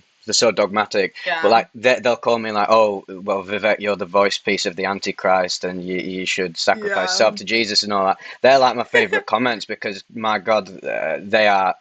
But it's tragic because they're so off the path, aren't they? They're so They're so in unenlightened. spiritual psychosis. It's Yeah, so that's a great scary. term. I feel so bad. Like and then they'll be like, I'm praying for you. Like I'm praying for you. I'm like, go pray for yourself. You do Yeah. not need to pray for me, girl. Like I'm telling you right now. Like if anyone, like it's crazy because people really use like organized religion as like a way. All organized religion is corrupt. I grew up super religious. Like I grew up in like a cult basically, and like as a Jewish person, I mean, like I've heard some crazy things. I've dealt with some crazy things, like religious things, and no organized religion, especially like Christianity and stuff, they're so far gone because they don't even realize they're worshiping an idol and then telling everyone you're not allowed to worship idols. And it's like, Jesus is an idol. Like, Yeah. that is why in the Jewish religion, they don't worship Jesus because they don't believe in any idol worship and worshiping, a man, or I don't care what this man did in a past life. I think Jesus's message is great. Like I've looked into a lot of religious stuff. Like I have delved super deep into ancient Catholicism, Christianity, all sorts of religion. And what I've realized is every religion is kind of like this like energy harvesting power. It is a pyramid scheme in itself. There's always an elite group that is, trying to control the masses, and that's really what organized religion is. It's a government, it's a cult. It's it doesn't matter what religion it is, there's always going to be a dark side to it. And when you're so far into that, it's like the same people who are like, super right wing Republican or super left, liberal. Like if you're on those sides and you identify with those, you're enabling yourself to become like literally possessed Yeah. by what they're telling you to do, because you're signing a contract in your mind that like you follow this, therefore whatever they tell you is what you're supposed to believe. And so when you have that mindset, you're being puppeteered, you're being controlled. And people don't realize that, they think, oh well, my religion says that if I believe in this, like all good things will happen to me. And they grew up believing that, their family believes that, everyone around them believes that, therefore they believe it. They don't want to not believe it because they're worried that everything they were ever taught was a lie, which it always is, it always will be. Everything everyone gets taught is a lie. There are so many lies intertwined in our society, and people, like, they don't want to be responsible for the fact that, like, they've been lied to. They don't want to have to recreate their reality. They don't want to have to deconstruct the reality and reconstruct it by realizing everything they ever learned was wrong. And those people who are super religious, they go into spiritual psychosis because, they live in fear. Like, well, if I don't believe this, I'm going to go to hell. And I don't want to go to hell. So it's better to just believe it and not take the risk of going to hell, and like then they demonize everything. They think everything that isn't all sunshine and rainbows is evil, and they don't realize that we live in a dualistic world, and that there's a yin yang, and that you need good to have bad and you need bad to have good, and the darkness is what alchemizes into light, and vice versa. And you just can't have one without the other. So if you're demonizing the darkness, you're going to live in fear your whole life. And when you You're never get creating over your hell. fears, you're creating hell, and you're paralyzed in that. So Yeah. it's sad. Yeah, you've used the word alchemize quite a bit, and fucking absolutely bang on. And it's something when you actually research into the history of alchemy and everything going on with that, like you're transmuting energy, aren't you, into something else? And how are you alchemizing dualism? Are you alchemizing it in a constructive way, which would be like facing the darkness, facing fear, and turning into something positive and constructive, or you're alchemizing the darkness into more darkness in a sense, or just, well, that would be, I guess, not even alchemizing. You're just manifesting darkness because you're consciously aligning with it and all that, and that's again where evil comes from, and all evil really is like a lack of consciousness. It's sort of like it's sort of God playing cosplaying as the devil, isn't it? God knows that Yes. its nature is love and connection and infinity and source, but the deep richness of the spiritual journey is that God loves itself so much it will cosplay as the devil and live in hell and work its way out of there through consciousness to reach. Oh well, it's like it's at this point, like say, like yeah, consciousness is this singular point. That's God, the lack of separation, and you get down and down, and then the devil is the very, very, very lowest point of the ultimate separation of hell, and then it works its way up, and that's where like what is samsara, what's working through karma. You got to burn through it, haven't you, to eventually realize yourself as infinity and realize that Mm. it's all like a cosmic joke, isn't it? Really, that God's playing on itself. Yeah. It is. That's exactly. They don't realize it all comes from one source. They think God and the devil are two different things, and then it's like, okay, well, what made the God and the devil? Mm. It's like it can only come from one source. If two things exist, if two different separate entities exist, then two entities. Yeah. They created themselves. That redefines what God is, because God is the creator of everything. So therefore, someone created the devil. If it wasn't Mm. God, then the devil created themselves. Like, it doesn't make sense, and they don't realize they're kind of in like a loophole, and they Yeah. just are in denial, and they'll just keep being like, yeah, but according to the Bible, and it's like, Bible, and tell me like that's everything. Like, I've read multiple Bibles, they're all different. So Yeah, which one's that's a the good right one? point. Like, Yeah. so did he like leave? He's just dropped out. I've just messaged him now, like, what's happened? Have the machine elves got you, Oh, or what? the machine elves, for real. Oh yeah, let's talk about DMT. So, like, how much experience have you had with that? Have you met entities, and have you gone to these clown worlds that people talk about? Just unpack that for us. Oh, well, so I mean, when I started doing DMT, I realized every time I did it, there were different entities appearing, and I realized that frequencies have a lot to do with that.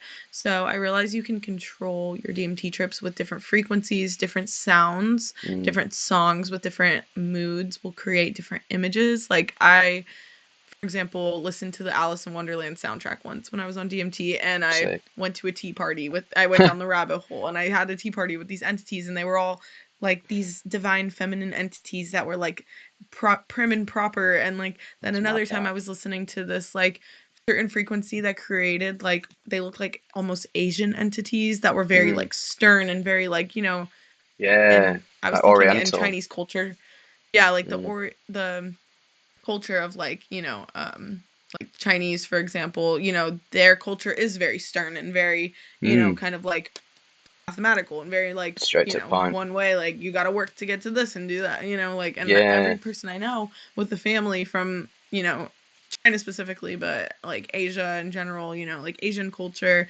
is its own thing. And I feel like I've dealt with different like entities that are different, like I've had the Egyptian type entities, and then I've had like entities that remind me of like Jewish, like a rabbi, like, and it's weird because it's like people don't realize that, like, first, people don't realize we're not our physical selves, and that like races aren't actually like anything to do with our soul per se, but culture does intertwine greatly with spirituality and different spiritual beliefs. And even though the physical world isn't us, we still are intertwined in this physical world. Yeah. And I think that our consciousness can take form in so many different physical forms. And like, Mm, in our imagination, just because I see an entity that's like, you know, looks Chinese or something, it doesn't yeah. mean like it's Chinese, but No, it's it's like like a the thought form, isn't it?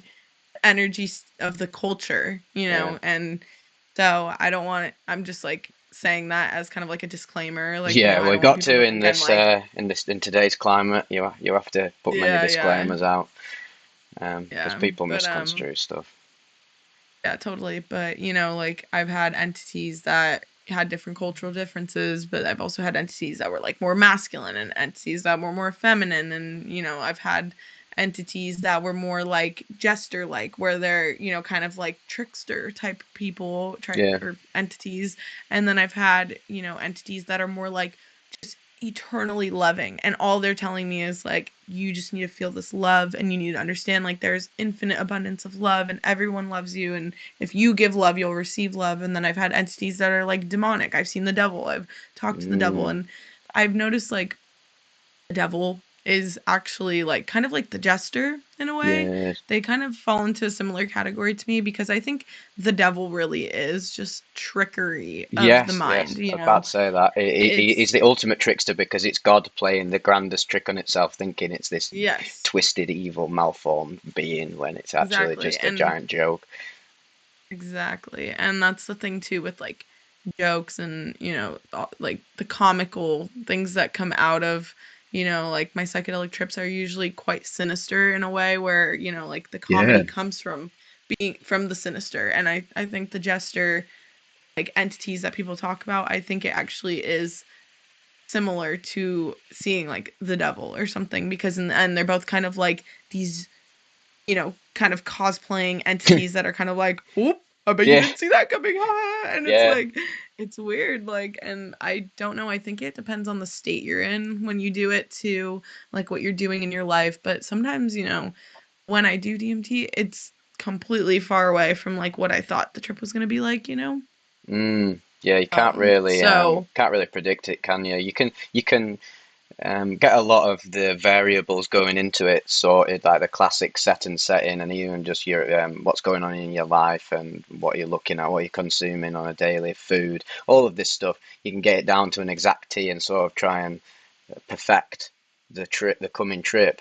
But then when you're in it, there's a roller coaster, isn't it? It's not exactly going to go the way, well, not even you, your ego wants it, like, because the real you underneath oftentimes wants what's best for it, and the ego wants what's worse for it. And sometimes the only way to wake the ego up is to, well, I guess like, yeah, hyper slap it in a sense. And that's where I guess this uneasiness, this like trickery feeling comes from. Whenever I've done DMT, I've not actually broken through on many psychedelics like oh, 4-ACO DMT and LSD a mm, lot. LSD's broken done through. 4-ACO. Yeah, 4-ACO is interesting because people say that a lot of people say, oh, it's just like shrooms, isn't it? There's no disparity between them. But some, I don't know. I've taken 4-ACO DMT and I've had the craziest, like, that's the only time I've ever met an entity. I met a purple. I accidentally overdosed on it to like 90 milligrams, and obviously I Oh found that shit. out after the fact, and I was like, "Oh shit, well this is it." And then my ego was like, "Nah, shit, they won't kick in. You'll be completely fine." And before I knew it, I was just Mm. the physical was gone. The physical had gone, and I became this like galaxy consciousness, like alien sort of intelligence, and Mm. um, and then I sort of perceived, I became like this like alien masculine intelligence, and then through like then I sort of like pierced through consciousness and saw like the feminine aspect of myself. So I met like the feminine version of Mm. myself, and it was a purple like aura, purple woman who basically actually had this motherly energy who just said everything's going to be fine. And every time he tried to spin some story about it not being, that's you falling back into unconsciousness, and if you bring the awareness back, you'll get back on the path. Because sometimes you got to fall off the path to get back on it, haven't you?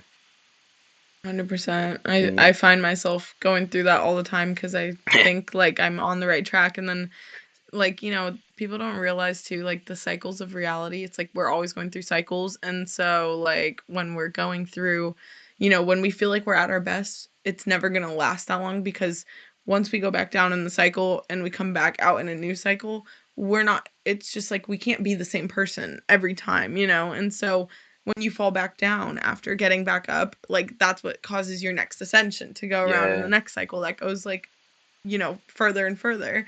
And it's really interesting. That actually sounds like my LSD trip a little bit. My first LSD trip, I became this like universal alien intelligence that was almost like masculine in a way, where it was kind of like very logical. Yeah. And I've noticed with LSD is like I do have a lot of masculine energy come from LSD, like because I think, the masculine controls like the logic, and LSD Mm. to me is a very logical substance. Shrooms is more maternal, I'd say. It's more emotional. It's more, like you have to feel that pain and, weep and cry and like your sorrows, and understand that like, the pain is what makes you stronger, but with LSD it's almost like you become this like alien intelligence that's kind of just like a robot-ish. Yeah. Like I feel like technology and LSD intertwine a lot, and Ooh. people always say too, I think whether you're conscious of it or not, like when you take LSD, it feels very like technical. It feels very, kind of like more technology feeling compared to mushrooms or DMT. Fucking definitely, and it's interesting you say that again, because what are we going through right now? We're going through some major technological changes in the world, and how is it going to affect culture? How is it going to affect human consciousness? And this would be a good way to tie into that aliens and that. Obviously, I don't know what like the disclaimer. I don't actually know what's going on with aliens. Even the top heads, Jacques Vallée, the top ufologist, he has less of a clue than anyone. I love how he admits it, like doesn't admit it, but like he's so humble about it. Like the more you find out about this thing so beyond this physical three-dimensional plane, that like the less you understand. You sort of know more relative to where you're at, but then the gamut of to what you can understand expands. And what's really interesting, I see a lot of theories on the greys, is that they're not necessarily biological in the way we are. They're almost like synthetics from Blade Runner, where like they've got all like you can cut them and they'll bleed and whatever, and they've got on like skin and it feels like it's got a texture and that, but they're actually like technological in a sense. And I see these people say that like the greys are like they say there's like an alien intelligence that sort of like governs the universe or whatever, or it's part of the Yeah, universe. yeah. Yeah, and it like projects itself into our three-dimensional plane as this like grey type thing, and they've got a lot of trickster elements to them, haven't they? The aliens that, because not just greys, is there like Yeah. you'll know about all these Yeah, mad yeah. entities that people meet, and they're just like synonymous with culture, aren't they? In our our modern times. There's But yeah, go on. extraterrestrial technology and everything, like Mm, our computers and all of that. I mean, I went down like rabbit hole of like extraterrestrials and how it intertwines with technology because I realized the time frames of like when LSD started becoming a thing, when LSD first came out, to the public was around the same time this huge UFO meteor strike happened in America, and then all of a sudden technology came out, and it like all intertwines so weirdly. And when you look into it, it's almost undeniable that they have something to do with each other. And I've watched multiple documentaries on people who also believe that and have a lot of different proof on like how that's possible.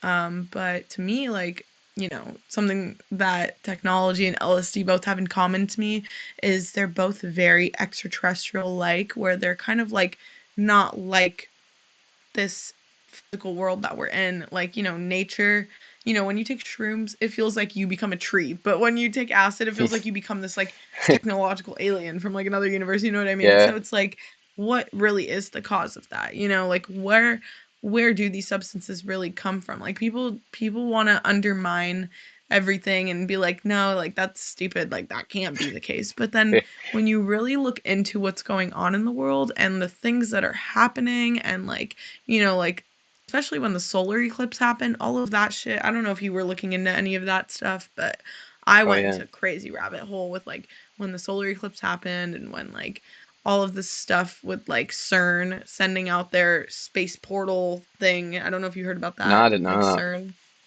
Oh my god. And so they did that on the solar eclipse because they said it was opening a portal, and then someone saw like a dragon and all this weird shit, was happening. But Well, like, it's a very spiritual you know, occurrence, isn't it? A solar eclipse, a mystical occurrence. There's gonna, and think of all the things yeah. that are happening on Earth, all of this, the human bubbles of consciousness. Like, what are they doing? Like, everyone's got a different experience of like this mystical sort of spiritual thing, and yeah, there's all these different forces at play.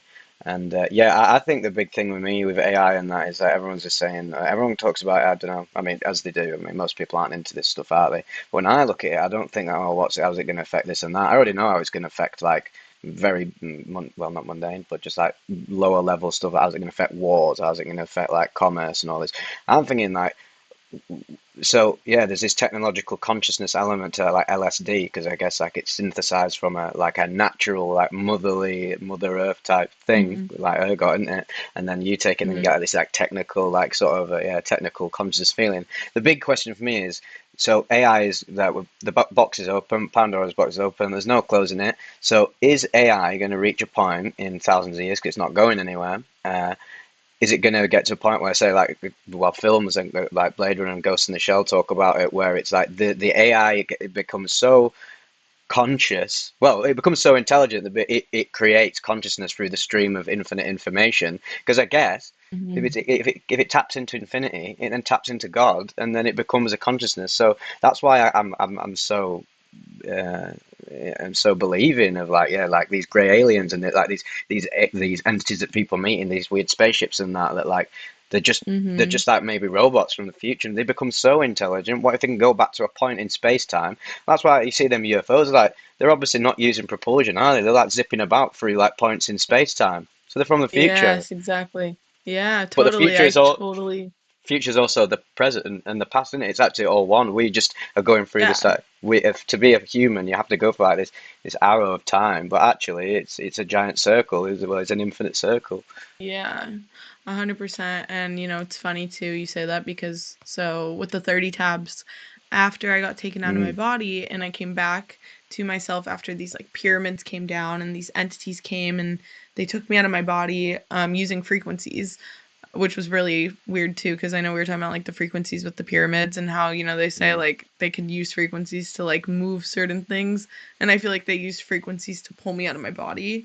And it was such a high frequency that it was like, I don't even know how a human could make that frequency. It was like so weird. But, mm. once I got pulled out of my body and I got back to my body after, I think it was like 2 hours later or something, I had all these downloads about technology and AI, which I never looked into AI before in my life. I had seen a video a couple years before that of like AI robots coming out where they were talking about it a lot in like 2020, like showing like actually I think is its name Sophia, that robot. Have you ever Oh seen that yeah, robot? yeah, the iconic one. And what's funny too is like of course they named it Sophia, which is like Fucking hell, we're goddess of tying it all wisdom in and tonight.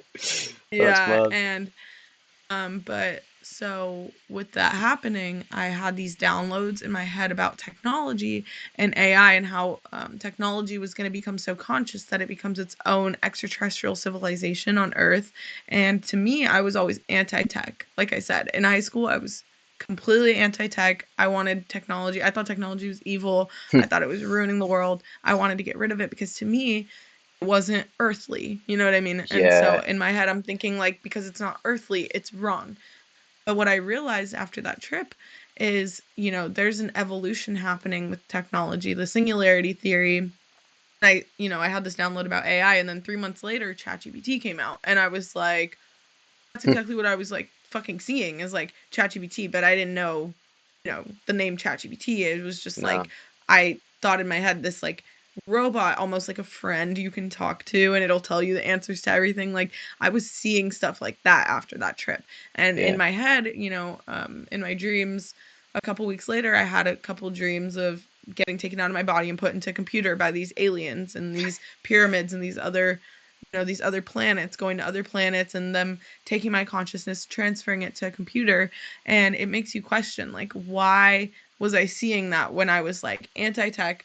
I never looked into it. I never knew the correlation. I never thought consciously about the correlation between, technology and LSD and all of that. But then after yeah, that trip, I started getting into digital art. I started getting into animation. Now I'm doing like virtual reality and like game design. And yeah, to me, it's weird because it's so off brand for who I was. And now I'm like, oh, tech. I'm everything tech. Because the yeah, reason why I feel that way is because I'm realizing that just because something isn't earthly doesn't mean it's not part of our evolution.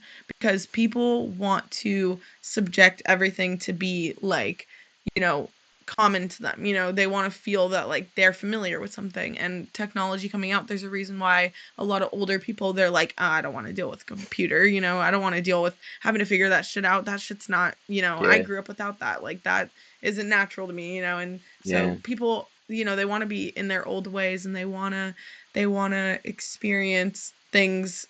I mean, most people, then there's people like us who are like, we want to see, we want to know what's going yeah. on that we It's don't just know, how open you are. How open are you Yeah. to progress? And this isn't even getting political. Like, let's just use the word progress, like versus like Mhm. tradition. Yeah, tradition is like you're conserving the past. Like, you don't even need to get political about it. I'm just on a base level.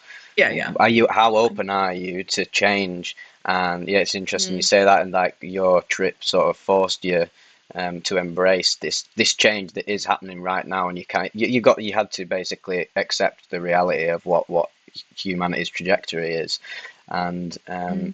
I think yeah, like it's cool you talk about the video games because obviously, so I use video game visuals in my channel, which is interesting because a lot of them, the reports I talk about, the ones I gravitate towards are those sort of like motherly, mystical, infinite love, yeah, the the Gaia level experiences, and then I sort of marry them with what is the virtual thing. It's a technological depiction of that thing, but it's not that one is higher than the other. They're symbiotic, aren't they?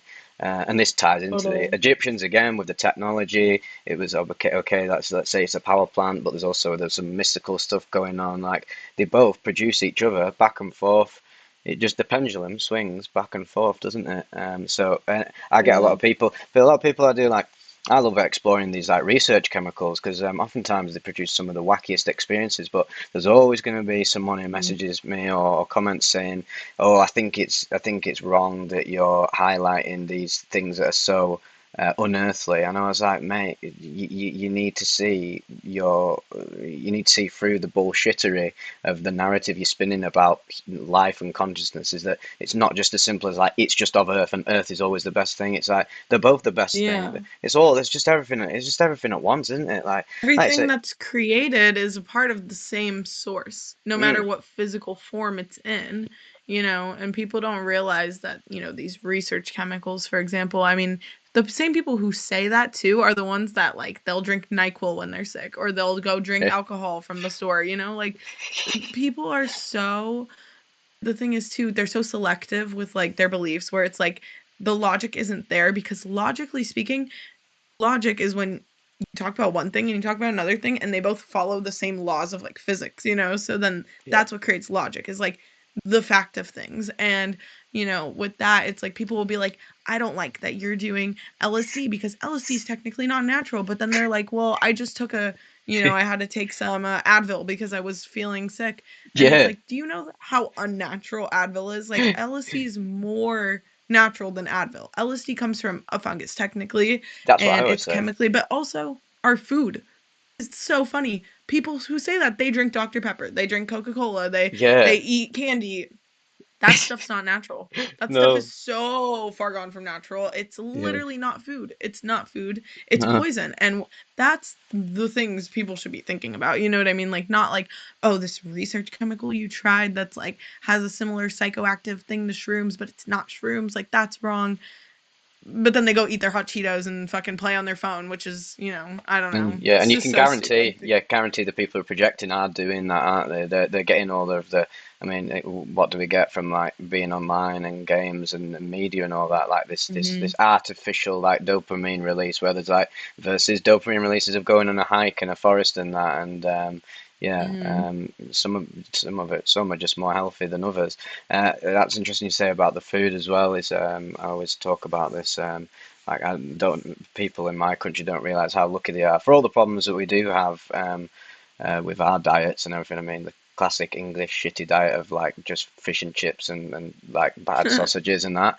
But the American supermarkets and that, like, yeah, the grocery commerce and that, like, fuck me, you guys have really got some bad shit going on over there in terms of the law and regulation and Yeah. stuff. And I guess, like, yeah, it's sort of synonymous, like bad diets of Americans. But I feel bad for you because, like, at the end of the day, it's the government is the one who's pulling the strings there, and we're just lucky in the UK and Europe to have less fucked up laws.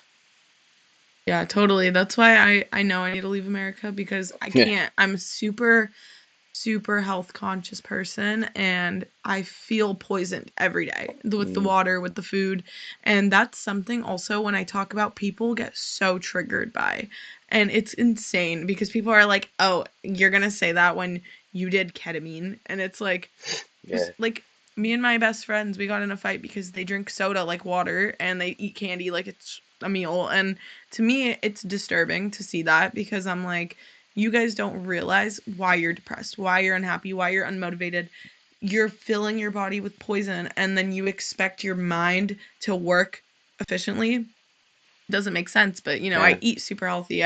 I'm very much like into nutrition and everything, and I make sure that I'm drinking as filtered water as I can get. And it's Yeah. hard because everything is kind of, if you buy a bottled water from the store, that's more expensive than the other ones. It Yeah. tastes the same, so it's like, who's to say this water's actually better? We Yeah. can't trust any corporate brand. That's the No. problem. You got to get And so clued it's up. like, yeah, and I'm Mm. lucky because I live near farmland, so most of the food I eat comes from farms because I go That's to the good. farmer's market and I buy food from, and I'm just health conscious with everything I do. And, but yeah, I do ketamine, and yeah, I do, Yeah, same. LSD, but people literally think like because of that I'm a hypocrite and that I'm actually not healthy and all this stuff, and it's like You can't do it all at realistically once, they though, don't. can you? You're on the journey to like become healthier, aren't Yeah, you? You're not. If you're born like totally. with even people who are born with like the peak genetics, they'll still have like health concerns in other areas. Like you might be the healthiest person of all time, but I don't know, maybe you've got some fucking maybe you've got a gambling problem, maybe you're addicted to your phone, maybe you've got a dopamine deficit from doing all this shit. Like I'm well health Hmm. conscious, but like I say, I'm literally just puffing on this vape because I don't even smoke, but now I'm got addicted to nicotine, and that's something I need to work on. But I Hmm. would never berate myself for fucking doing that. It's just something that I'm gonna like work through. Yes, I've got a ketamine Yeah. problem, but like, yeah, and I know it's unhealthy, but like, I'm working for it all the time.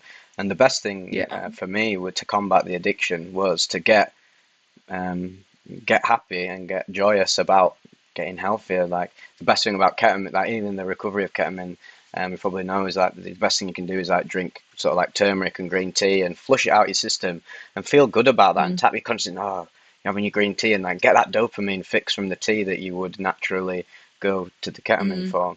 I know what my mind's like. Yeah. I know what my mind's so badly. It's almost it's shocking because and that's what makes quite sometimes makes quite depressed because I know myself so well, and then when I do backslide, it can be painful, but then I always get back into conscious mode. I know when we finish this Yeah. chat, I know when we finish this chat, I will naturally go into, okay, I'm now back to like normal baseline reality, and that's the moment Mhm. when I want to go and pick the phone up and get to the dealer. But the fact that I have that awareness means that I have the ability after Mhm. this has stopped to just right, literally just let that. I'm gonna like, well, it will happen. That thought will come up. Yeah, Yeah, totally. like the best thing to do is let it come up, it'll bubble, and then the devil will quite literally leave your body.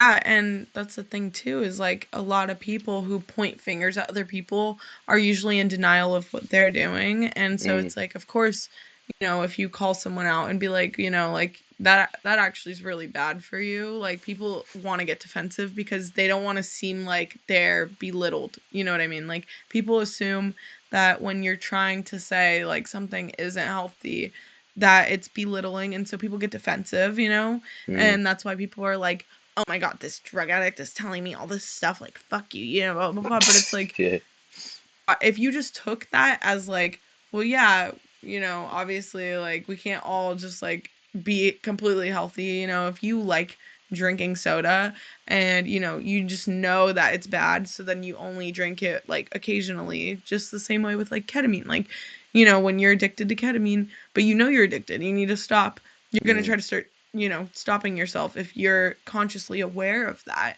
and it's a problem, and like eventually you need to like figure out how to stop. mm, You're going to try to do things to stop it. But if you're in denial and you say, no, no, ketamine is the best. Ketamine is the best thing ever. yeah, I don't care. I'll keep doing it. I don't care about my cramps. I don't care about my problems with like my bladder, like I'm just going to keep doing it because I know ketamine is the best. What's going to happen? You're just going to keep doing it, and you're enabling yourself, and you're going to get mad at anyone who says otherwise. And it's yeah. just like, creating this cycle of that you're stuck in. And so, And you're going to create yeah. your own hell because at one point, if you keep doing it over and over again, this is all this ties into sort of, yes, reality is love, but there's a brutal nature to the love where it's like if you keep fucking it up, if you keep acting like a devil, there's going to be a catastrophic moment in your devilish ways where it's like it's permanent. You'll get to a point where like every time I've had the K cramps, I'm like, right, okay, this is one more K cramp away from like permanent damage. And even the brain, the memory problems, that's another big thing for me. Which now my memory is much more clear. It's more concise in the way I articulate myself. I actually put off doing these podcasts for a long time when I was in the grips of the addiction last year. I was like, I'm actually not in a fit state to do this to the ability that I want to. And what do I really care about more? Do I care about being in this ketty bubble of dissociation, or do I care about this, like my career, like my Yeah. part of my life purpose? So tapped into that. So yeah, like I say, I think we, me and you have obviously been through some seriously mental experiences to get to this point. And I must reiterate to some people, like, you don't actually have to go this route, but if you do, that's just your Hmm. path in life. There's a lot, Yeah. but the thing is, when you go through these mental experiences, that's why I'd say words like you're 20 years old. I respect the clarity of your consciousness at that age, and because I was 20 years old and I was fucking off my head, and I still am at 26, coming on 27, but I look at a lot of people, even my age, like 26, and when I was 20, and like go back to like what was we like, and we were fucking just off the rails, and that was the thing. A lot of these people who are just, and then you got people off the rails, and you got like the NPC sort of like the beginner souls, like we were saying before. Yeah. They've just not experienced life, and that's why you find these people who are like 60, 70 years old, and they basically act like the same way they did when they were 15, which is that's Yeah, truly totally. tragic, because it's so tragic that they're so unaware that they don't even realize that they've just wasted their life. And when the point is, Yeah. when they'll finally realize it, it'll probably be on their deathbed when they're like, what was it all for? Whereas I'd say when we're on deathbed, we're like, oh, fucking hell, we did it. We did the game of life. Yeah. And it's sad that other people won't realize the profundity of this. Yeah, and I think that's why I think that's why I incarnated back to Earth. And I think there's, a few people on this Earth, the percentile's small, but I think there are people on this Earth who, like us. The reason why we're doing this podcast is because we're trying to educate people on these things, even though, Mm. like, you don't have to go through these things to know them. Like, maybe to understand them on the deepest level, yeah, you have to go through, Yeah. hardships, but hardship itself is a universal thing that everyone can understand if they're open to listening to it. And, we have this natural sixth sense and ability to resonate with people, even if we haven't experienced exactly what they have. And so I think it's important that, there's people like us who are trying to educate people so that they don't have to go through those exact things just to Mm. understand it. Because if they're were people that, people don't realize too, like their words have so much power, their teachings have so much power. Everyone knows something that someone else doesn't, and there's always something you can share, no matter your age, where you come from. Like, it doesn't matter how different it is from someone else, you can still teach someone something. And there's some people who just went through life that weren't willing to listen or didn't have someone to listen to, and that's why they stayed where they were, because they never had anyone that they felt was above them spiritually to mentor them. You know what I mean? And like, Mm. I think it's just really important now. And I think it's happening more with like technology existing. And that's one thing I think too, is like technology is already speeding up evolution with the way that we're able to communicate with each other. Like, we're in completely two different places in the world, and we Yeah. can still have this podcast and speak to each other about all these crazy things. And like, I've met more people online who I resonate with more than I ever have in my entire life in person. And it's Yeah, like, same. technology is able, it's literally like telepathic communication. Like, we're able to just send messages to each other, we're able to talk to anyone we want in the world who also has a phone. And we're creating this new awakening of consciousness, and people Mm. are waking up more than ever. People are starting to realize that, like, because knowledge is at the tip of our fingers, and if something comes up on your For You page about something that you may have had interest in but never really looked into, and Yeah. now you see it on your For You page and you're like, oh my god, well, now that came up, like, now I want to look into this. And then, it like Yeah. sparks a domino effect. And like, it's You've got to see the crazy beauty in because like the algorithm. You can have a beautiful algorithm like my some of my mhm, social medias. That is amazing, and I've got all these other people, my mates, and then their algorithm's full of bullshit. It's like, yeah, but what are you actually feed? Obviously, the algorithm can be twisted against you, but mhm, some of these apps, like if you use them consciously, if you use YouTube consciously, and you don't just watch fucking like reactionary bollocks, like I don't know, Asmongold or whatever, where he's just literally yeah, just reacting to like emotional bullshittery, and then you just go on YouTube and you're looking at these great like documentary channels, and you're looking up stuff that in the psychedelic community. You don't know about psychedelics, then you look up like, yeah, your mate Tom or say me or whoever, like Josie Kins, and you're learning about it directly. Like, it's fucking awesome. And like again, like you say, that I've never had like this sort of conversation with anyone in real life other than say my best mate, who's very much tapped into the exact same thing we're on about. But yeah, this is the beauty of, we wouldn't be able to have this conversation or even know of each other if we didn't have this technological connection. So Yeah. it's really And the interesting. trick with technology, that's what people don't realize is, the universe is a mirror, and everything that's happening to us is, we're evolving for a greater good, but everything that's happening and everything in our life is like, we have a tool, right? A knife, for example. You have a knife in your hand. You can cut an apple with it and then eat that apple. You can cut your vegetable with it and eat your vegetables, or you can go stab a person and kill them with it.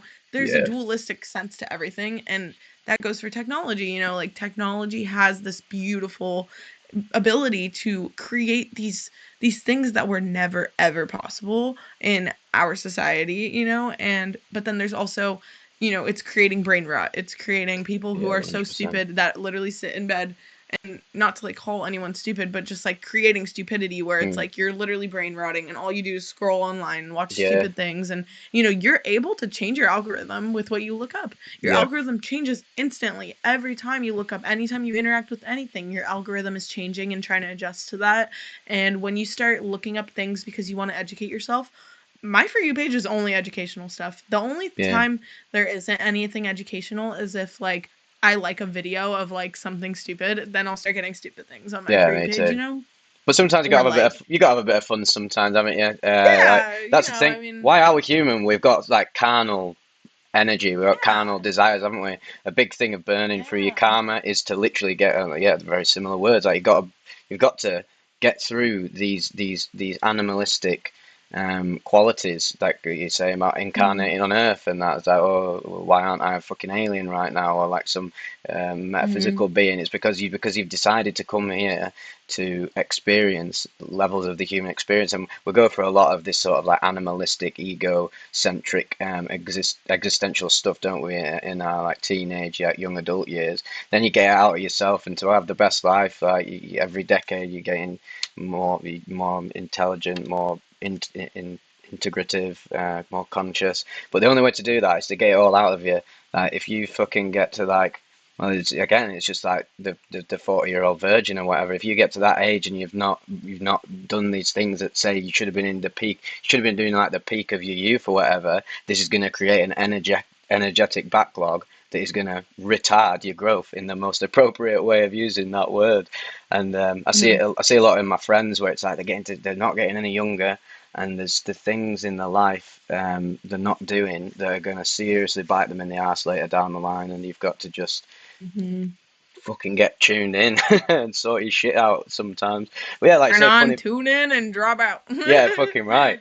Like say sometimes like funny videos and just like fucking ridiculous dopamine centric stuff. Like sometimes it's good fun, and like you just get serious Yeah. about life, but don't take it so seriously that you become like an autistic robot because no one likes them. Yeah, and that's the thing too, is everyone thinks everything is black and white, and it's like nothing is black and white. Nothing is actually truly correct or incorrect. There are physical laws of nature and like the physical world, but technically everyone is rewired differently. Therefore, we all have our own different beliefs. Therefore, how can anyone make a rule book on how you're supposed to live your life when everybody has a completely different life? Everyone's a completely different person. Everybody is doing something completely different, like, and everywhere you go there's a different rule book, so it's like, Mm, what's the right answer? And I've gotten into like very ancient teachings because I was trying to figure out like what is the right answer.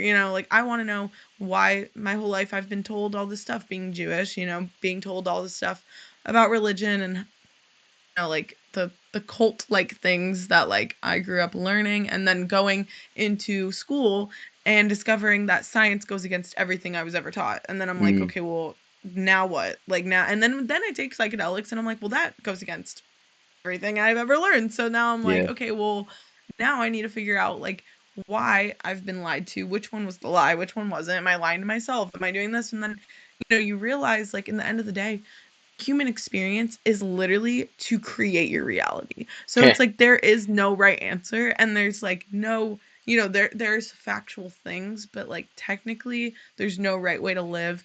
If you want to watch a funny video, go watch a funny video. If you want to educate yourself, go educate yourself. But people who victimize their life without trying to change it, and then also belittling other people, that just aren't really consciously aware.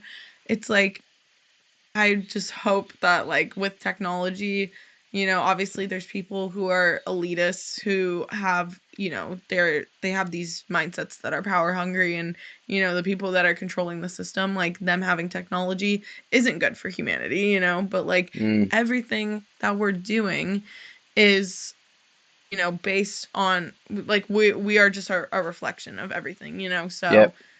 there's just no right answer. And I think that, becoming consciously aware of that is what creates the right answer in your head. Like, what am I supposed to be doing?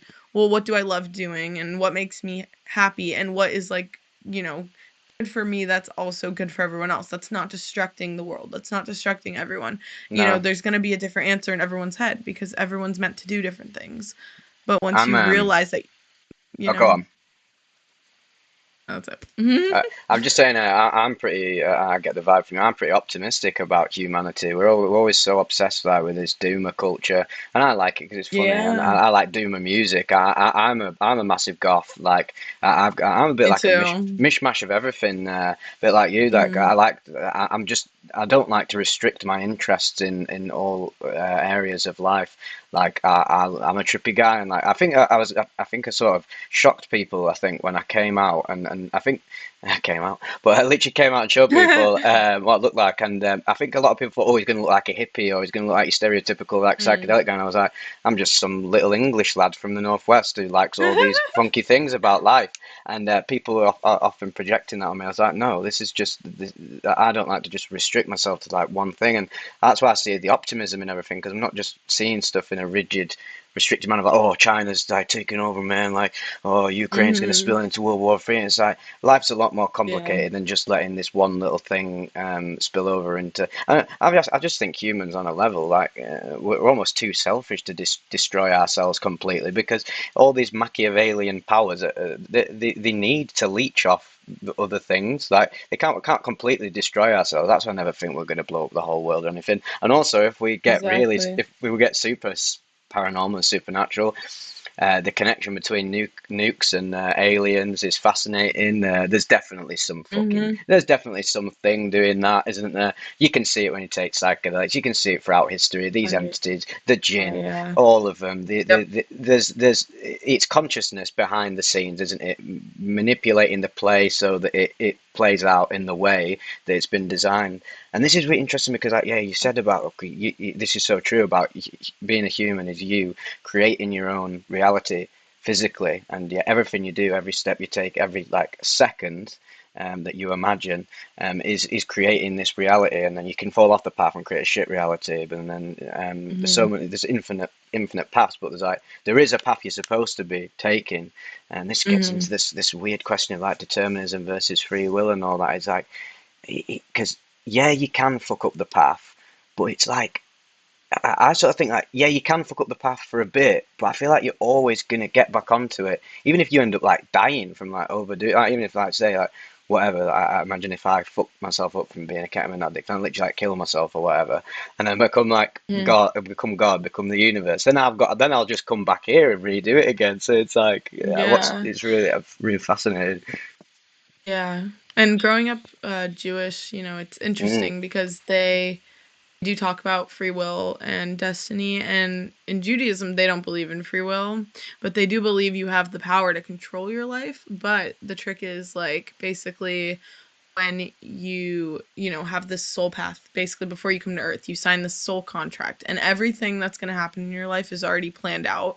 But the in between, these major, there's like a timeline of your existence, which everything, the past, the future, the present, of course, they're all one. So everything is happening simultaneously at once in higher dimensions. But in the physical world, when we come to earth, it's that trickery, and that's another thing too, like with humanity, is like evil only exists in this conscious, this physical conscious, because matter is trickery in itself, where shadow and light is like basically God hiding from itself physically. You know what I mean? yeah, And stuff is, so interesting to It's me. how you play But the game, isn't it? It's like, how you play the game of physicality, of separation. You've got to create mhm, this it is like a virtual space. Like consciousness creates this like virtual space, but it's so mhm. dense that you So see it as physical, don't you? And what is physical is just a fucking word, and it's just a concept. Like I'll yeah, just and see it. honestly, that's what I realized with psychedelics is I'll have these dense experiences internally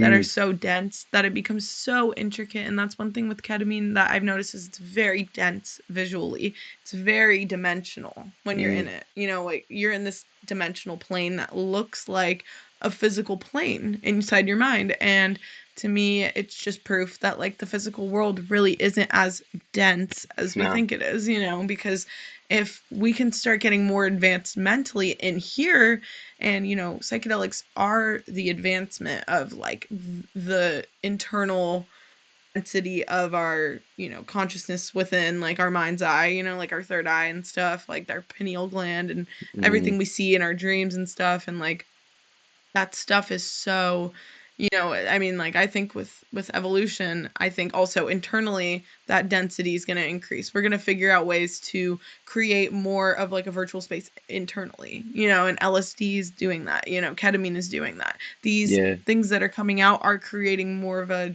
dense physical space mentally, and yet also creating a less dense outer reality with like yeah. technology, so it's Mm, all really trippy. But I mm. was gonna say something. I kind of forgot what I was saying about when you come to Earth. Like, but yeah, so our free will, they believe that like everything's already planned out basically. So when you go through life and you go through the timeline of your life, it's like everything is happening the way it's meant to, basically. So no matter what you do, let's say like, you decide like I'm just gonna be a bum for the rest of my life and I'm just gonna sit here Yeah. for the rest of my life, and then but I believe I'm gonna be famous. So I'm just gonna sit back and wait until like one day, fucking someone comes through and says, Yeah. "Hey, Hollywood press yo, comes through your we door and starts interviewing you like, oh, yeah, we want you to be the face of our new movie or something.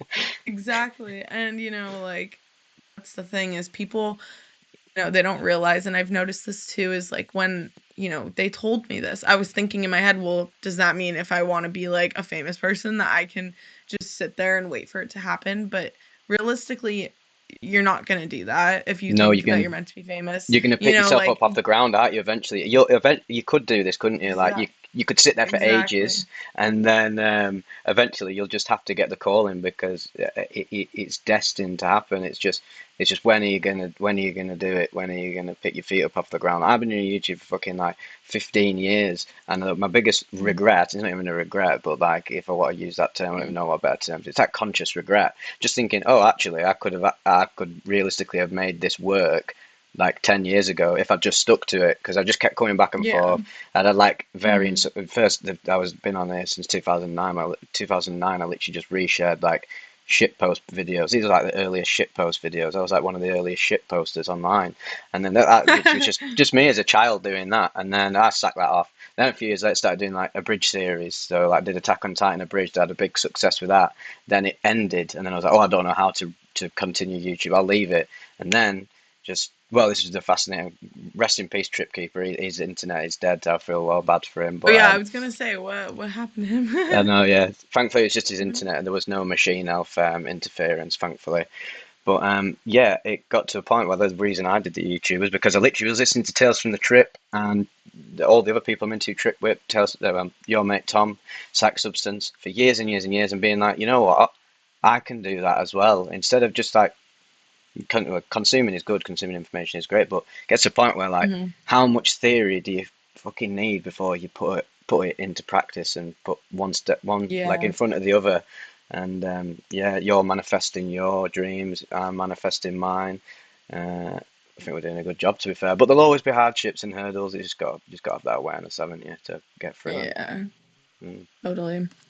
Yeah, so I think that I do resonate with like what they say a lot in Judaism, and I do resonate with like Jewish philosophy a lot compared to like the actual religious like practices, like the orthodox stuff that they do. And like but the philosophy behind Judaism is very ancient and very interesting, and I do resonate with what they say about like free will and destiny, because I have known since I was little. There's certain things I've always known since I was little, and I was born knowing that I was going to do these things, and then I don't know how it's going to happen. It just does. And then I'm like, well, I didn't really, it's like I did something to do it without realizing I did it, because it was written in the stars, and Yeah. I went out of my way to do something that was like a ricochet that, went and, created another thing that like led to this, and then, everything leads to another thing. Yep, there's So no it's going like back when you now, Angel, feel anyway. It's like you can't go back to your old habits, can you? Once you start no. once you start becoming conscious, your ego will, it's maybe at some points where you might backslide, and you have this, well, is a fascinating term of ego backlash. But actually it's just an illusion. You'll backslide, but you'll, yeah, like you said before, you'll come back even stronger, and Mm-hmm. that's the nature of the brutality of life, is that consciousness is just Mm-hmm. consciousness is getting more and more and more conscious forever. Like we're having this conversation right now. I've been absolutely like astounding. What's the conversation we're gonna have like when we're in our 30s, 40s, whatever? Like That's what I'm imagine saying. that's fucked, in it. Like You the know, it'd be riveting. yeah, that shit, okay, it trips me out because I'm Yeah. thinking, the things with like what's happening in the world right now. I'm 20 years old, and I truly believe by the time I'm 60, there's gonna be like crazy shit. I mean, the Tesla robot's coming out in Oh, a the couple robots will be years. here, won't they? 100%. Yeah, I just saw one in person. Like, I literally saw a Tesla bot in person, and Yeah, I was like, what the fuck is going on here? And, like, people are still so convinced that, like, all this stuff is kind of just, like, sci-fi. But, like, it's just crazy, and I can't wait to see how everything unfolds, and I am same. super optimistic for the future, and I do believe that we're only evolving linear, like I really do believe we're evolving in a linear rate where it's like human evolution is only expanding more and more, and even though there are these obstacles and hardships and not everything's going to be good, when AI gets in the wrong hands, there's going to be all sorts of fucked up shit happening. There's going to be all these deep fake stuff that's already happening, there's Yeah. already crazy things happening with deep fakes, and there's already crazy things happening with AI voice models. And I literally made a video when I was on acid with my friends, and we made a video of Mm. Grimes Oh saying yeah, that Elon Musk came down and like gave ketamine to like all the aliens, and that's why the Bible was written. that's funny. And we He's used a her Ketty AI head as voice well. model. Yeah, and we put it over a video of her talking on TikTok. So many people believed it. They were like, holy shit, like she What the said fuck? that, like, oh my god. And it's like, no, I just was on acid and I thought it'd be super funny to like do that, but like, sorry Yeah. Grimes, I didn't know, like, but that's why she made her AI voice model. She Yeah, wants people to do she's all stupid shit for like it. that. I respect She's all her. for it. She's very much on our wavelength. She's Totally. very she's also very like ADHD neurodivergent as well, and I think that's the beauty of Yeah. being neurodivergent, is you are more accepting of wacky stuff. And yeah, I love her. I think she's got great energy. I thought it was really quite telling of how, yeah, projective we are as a culture when she messed up at Coachella, like messed up. Like she literally just had like, that's a fucking hard thing to do as a neurodivergent person. I'm a DJ. Man, I fucking mess up all the time. I can't even imagine what I was doing if I was at Coachella. My heart, the palpitations would be unbelievable. Like, and then people are like, well, she should have had she should have had it all sorted. Like, it's Coachella, it's a big thing. It's like, yeah, but she's human, isn't she? And actually, when that happened to her, I respected her even more. Mm-hmm. It's sad Cut that out the people. first part. I only heard the last part Oh, did you hear about about? Go on. no, what were you gonna say? I was going on about, yeah, Grimes at Coachella when she had Yes, okay. the That's what I DJing thought. error, That's what I thought. and people Yeah. were just giving her I loads was of shit.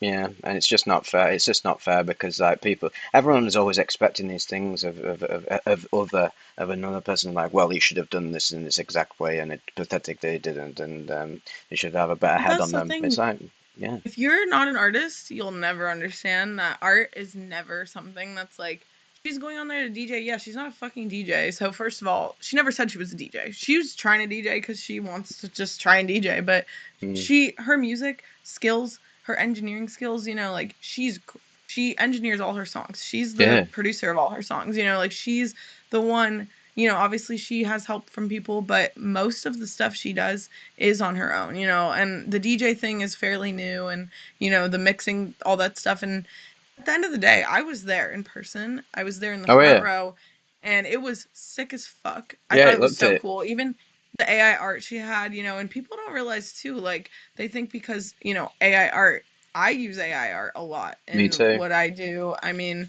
I use AI art in school. They have us use AI, and I create some really cool things with it. And, like, I think that it's a great tool for people who want to create some, if you want to make a cool animation that's super trippy and you want to make it like as soon as possible. You don't Mm, have years. You're doing a show and you want this really cool trippy thing, but you can't find anything online, so you need to make it using AI and whatever. And but people don't realize, like, it's not that simple. Like, you don't just click a nah, button and then all of a sudden, like, you have this amazing video of this trippy shit that you can use. And they're hating on Grimes for using AI art, but nah, even Grimes in her show was using, it was cool. It was like this one thing that was really cool to me. So basically, it was a pyramid. It was the pyramids, of fucking course, and here we go the again. pyramids. And I remember I was smoking DMT while I was there, and Oh I fuck saw the me. pyramids appear, and I was like, "Bruh, I already fucking know. Like, this shit is." But so it was like a video of the pyramids, and then it zoomed into the pyramid, and it started to morph into like this cool, like, it was like these aliens on horses, and then it was like her face was on the horse, like riding the horse in the Oh yeah, I desert, saw and that. like it was so cool, and it was like AI, but I mean, I think that's the her fact that pushing boundaries and embracing this new world totally, in a totally. creative sense. I think that's Hmm. fucking awesome. This has been an amazing conversation. My headset's just told me I need to recharge it, so that's the universe probably telling me that it's time to ask the Mm. questions from the chat. So if chat, you have any questions for Angel or myself or Trip Keeper, and I'll try and answer it for him. Like project, he can project himself through me, or whatever. Yeah. Just ask me some shit. But this has been the absolutely unreal conversation. We'll definitely have to get you on again because this is just like I've been waiting to have this Yeah. conversation for the channel, and I bet the viewers really appreciated it. So yeah, if you got any things, just launch it at us.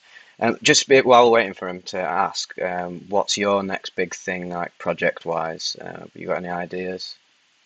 Well, right now I currently just joined this group called Serenity, and Grimes follows us, which is really cool, and Oh, I she's love that. kind of like our cult leader of it. And like, I really do love her dearly, and she's just a good person. Like, I really do feel like she's just doing good things, and people like misunderstand her so much, but Yeah. like, she's really helping us do this stuff, whether she even realizes it or not. And we're basically, so right now I'm working on a short film, actually, and it's a really important thing to me. Hmm. So it's this thing.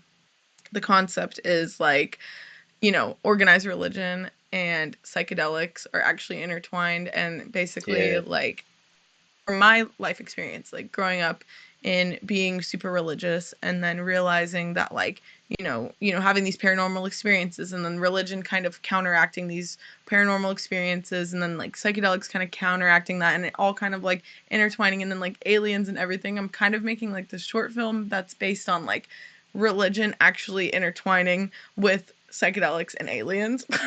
Nah, So that's I'm our fully on board. main. I'm fully on board with that. Yeah, so Have you basically ever the read girl. the? Have you read? Oh, just wanted to ask. Have you ever read the Immortality Key by Brian Muraresku? No, that sounds really interesting though. That's your homework for this episode. Obviously, me and Trip Keeper have got our Okay. homework with them books. Get on that. That is Yeah. because it will tie in so well to your project. It's his whole study of Okay. Christianity and Greek and Roman religious rituals and just Mm, basically ancient religious love rituals. it. And yeah, you'll be all Cool. over it. And it's about how the Yeah. Kalkion in Greek ancient Greece. Obviously, there So was cool. so much psychedelic influence in there. And on top Hmm. of that, with the psychedelics comes the entities, and then we'll look at even just where psychedelics might not have been involved, just genuine entity interactions, because Hmm. they're throughout all of our history and culture, aren't they? But go on, you were saying any more projects you've got? Oh, on yeah, the so we're line? working on that short film, but it's part of, this big group we're a part of. It's Serenity, and we're also working on a magazine. It's gonna start coming out every month, and it's basically gonna be like this occult magazine where we talk about, different things like religious, occult stuff and psychedelics and extraterrestrial stuff, technology, all of that stuff's all going to be intertwined in it. And we're always looking for like artists to submit stuff to, and if you want to submit anything, like if you have like anything wrote, or like a report of a trip, or entities, Yeah. Oh anything, God, I even got a something few you of them up my drew, anything. sleeve. Yeah, fucking Yeah. right. Yeah, and anyone listening, I mean, a lot of people listen. Reach out to me or Angel, and Yeah. we'll get some shit sorted. What? So we got first question from Chef. Yeah, what were the books you were talking about before? It was the one about the Sophia, and then the other one there. So the Book of Sophia, Yeah, and I let me think write it the down. translation in Latin is Pistis Sophia. So when you look up Pistis Sophia, it means the Book of Sophia, but same book. And it basically talks about, like the philosophy behind philosophy, which is, a trip. Oh, And that's very meta. Yeah, like epistemology. I love a bit of that. yeah, yeah, yeah. And Brain thought. The Secret Teachings of All Ages. That is a book that is like, you need, if you're interested in anything we talk about on the podcast, like it's all in that book. Like that book has the answer to everything. And every time I'm looking for an answer to something spiritual, I'll literally open that book and it has something on something that can give me some sort of answer. And it's I'm gonna really smash just a that. really crazy book.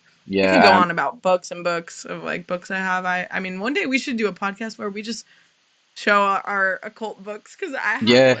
I've been collecting crazy trippy books for so long, and I have like so much stuff Yeah, to we can say about trade all them that back and stuff. forth. Yeah, that's the beauty of having these conversations. Like we're obviously like fully on the wavelength, but then you've accessed reality in all these different ways, and then you trade consciousness, and you become more conscious. It's Mm-hmm. really quite Yeah. amazing. Not a question, but this was a really good talk, and she seems like such a wise and interesting person. Thank you a lot. So Mm-hmm. fucking big thumbs up from Remy there. Thanks. Noah Naslin, have you heard of the jungle medicine Yopo? I have, but I don't really know much about it. Do you know anything It about that? sounds familiar. The Yeah, it's one of jungle them you hear about. medicine. I'm assuming that has something to do with plant medicine, Must be from like but South America. They get up to all the mad plant yeah, yeah. medicinary stuff I'll over definitely there. try to look into it. That sounds interesting. I love going into plant medicine stuff, especially like ancient tribal cultures, and Yeah. it's crazy. Would you ever do? It's a question for me. Would you ever do ayahuasca or anything like that? Because have I've have you done I've done ayahuasca? a couple times. I've Mm. done a version of ayahuasca, which is kind of like the cheating version. So it's Oh not. yeah. I haven't done it in the jungle with No. shaman. I was gonna do ayahuasca with my shaman that passed away, but he passed away, so I'll Mm. have to find another shaman to do it with. Yeah. But I did ayahuasca at the zoo. It wasn't ayahuasca. I ate Syrian rue and DMT mixed together, like a edible version of DMT, with a capsule, and I ate it, and I traveled through time. I turned into the cheetah at the zoo. I projectile vomited all over the place, and I saw God. I fell into the pond, and As you do. um, became an old person. Realized I was actually a child, and that when you're old, you actually start growing back into your child self. If that makes Whoa. sense. Um, And yes, that's actually this is the biggest synchronicity of the day for me. I had this exact because I was obviously started off talking about my nana is on a deathbed right mm, now, and I said this conversation with my parents when we were having tea, and the way obviously all of her children are now caring for her. She's now it's now the role has reversed. Like her mm, children now caring for her as a child, and it's like yeah, the polarity has mm, reversed. So that's really quite astounding that you said that. There's been yeah. fucking bare synchronicities here. Let's keep creating and fucking I see. know there's always, especially there's certain people I meet where the synchronicities are like immaculate, and that's how you need to like talk to those people more, because Yeah, the synchronicities are just so intense. yeah. Then you meet people at IRL and you meet like the NPCs and there's just nothing going on at first and it's like okay, don't put it. But because sometimes I've got a lot of friends. I'm a very social, extroverted person, and then sometimes I do lose myself in my friends that might be a bit lost at the minute, and then I can sort of you become the become like the sort of the product of your environment, and then I'm at that point now. I'm like, okay, I really need to just dial back and yeah, get back inwards and let them also leave them, because I don't want to like overwhelm them with stuff going on with me. And Yeah. yeah, very, Well, very the biggest interesting. synchronicity of all is the fact that I'm moving to England, so Yeah, we'll that was definitely fucking hang out in bizarre. person. Yeah, that is Um, like that is insane. That's written in I stars. mean, yeah, if that's not a sign, I don't know what is, but I know we'll definitely hang out. And, the people I'll be with are very spiritually enlightened, so Well, like we'll we'll be say, able to. we'll do this in person. I'll get you on. I'll definitely get you on again for a follow up. That's a great idea about the books, because Yeah. I'd love to talk about that. I allude to a lot of books on my Instagram, and I'll repost the ones that you're on about on my story, so people can check them out. And yes, Mm-mm. I think that would be a really great resource for people. That would be a great engaging Yeah. resource. Obviously, this is my first time on camera on the podcast, and I'll sort out the aspect ratio. I completely fucked it with this one, but we're constantly learning, aren't we? Next one, aspect Mm-hmm. ratio will be sorted. People can come in the Yeah. chats, make recommendations. I think that would be an amazing resource for people, because I bet you've got some serious books Mm. on the shelf. Like, Yeah, I have some really cool books, so we'll definitely do that for sure. awesome. Right. I don't think there's any more questions. That was good. That was a solid 2.5 hours. That's flown by. Damn, that went by quick, I I feel know. like, yeah. That's Hell completely yeah. mad. Shame the Well, I'm trip glad I keeper. didn't say anything No, you didn't. too. No, it was all, yeah, and you gave the disclaimers at the right time, because we live in the age of disclaimers, don't we, right now? You've just got to. Everyone tries to take everything the wrong way. They're just so mad at the world. It's a bit of a shame we have to do so much damage control, but honestly, yeah, you've got to just get with the times, haven't you? We're Yeah. baby steps, isn't it? Humanity is all Well, of these everyone problems. wakes up. Yeah, yeah, and the rest, everyone's on a learning curve, aren't they? And eventually, we'll all come Yeah, together totally. and sort our shit out. 100%. Well, I Hmm. think that's a great point to leave it on. Thank you everyone for watching, and thank you especially Angel. I know we've been talking about this for I've been talking to you about I this for know. ages, but Yeah. this was the right time, wasn't it? Like Yeah, totally. I feel like everything it all happens in aligned. divine timing, so I don't know. I think I wasn't ready till now, probably. And the Yeah, universe was trying to postpone until I was like mentally clear completely to be able to do this. So, yeah, yeah. yeah. And yeah, on a level for me, like I'm still navigating this podcast space, and even I'm still navigating the technical issues somehow. But just like the actual the conversations now are evolving with each one. So I'm glad that this was our eighth Hmm. episode, and we'll definitely get you on again, 100%. Thank you very much Hell yeah. for Thank you for having me. I really appreciate it. yeah, it's been awesome, and like I say, can't wait to talk to you IRL, and we'll do hopefully the third time you come on. We're in fucking London somehow, and that's the only reason I'll ever go London. I've been London. It's scary. It's scary for I'm my sort of mind. But Oh yeah, I I'll know. come I'm gonna be down there for in you. August. So if Oh you're gonna really? be there, That's yeah, fucking the not. first week of August, That's not I'll be long there. away. That's crazy. Yeah, well, we can definitely meet up. Well, So, look forward to yeah. that, Psychonauts, because that's gonna break the internet. Yeah. Right. Thank you very much, Okay, well, everybody. thank you so much. Have a great day, everyone. Have a great day.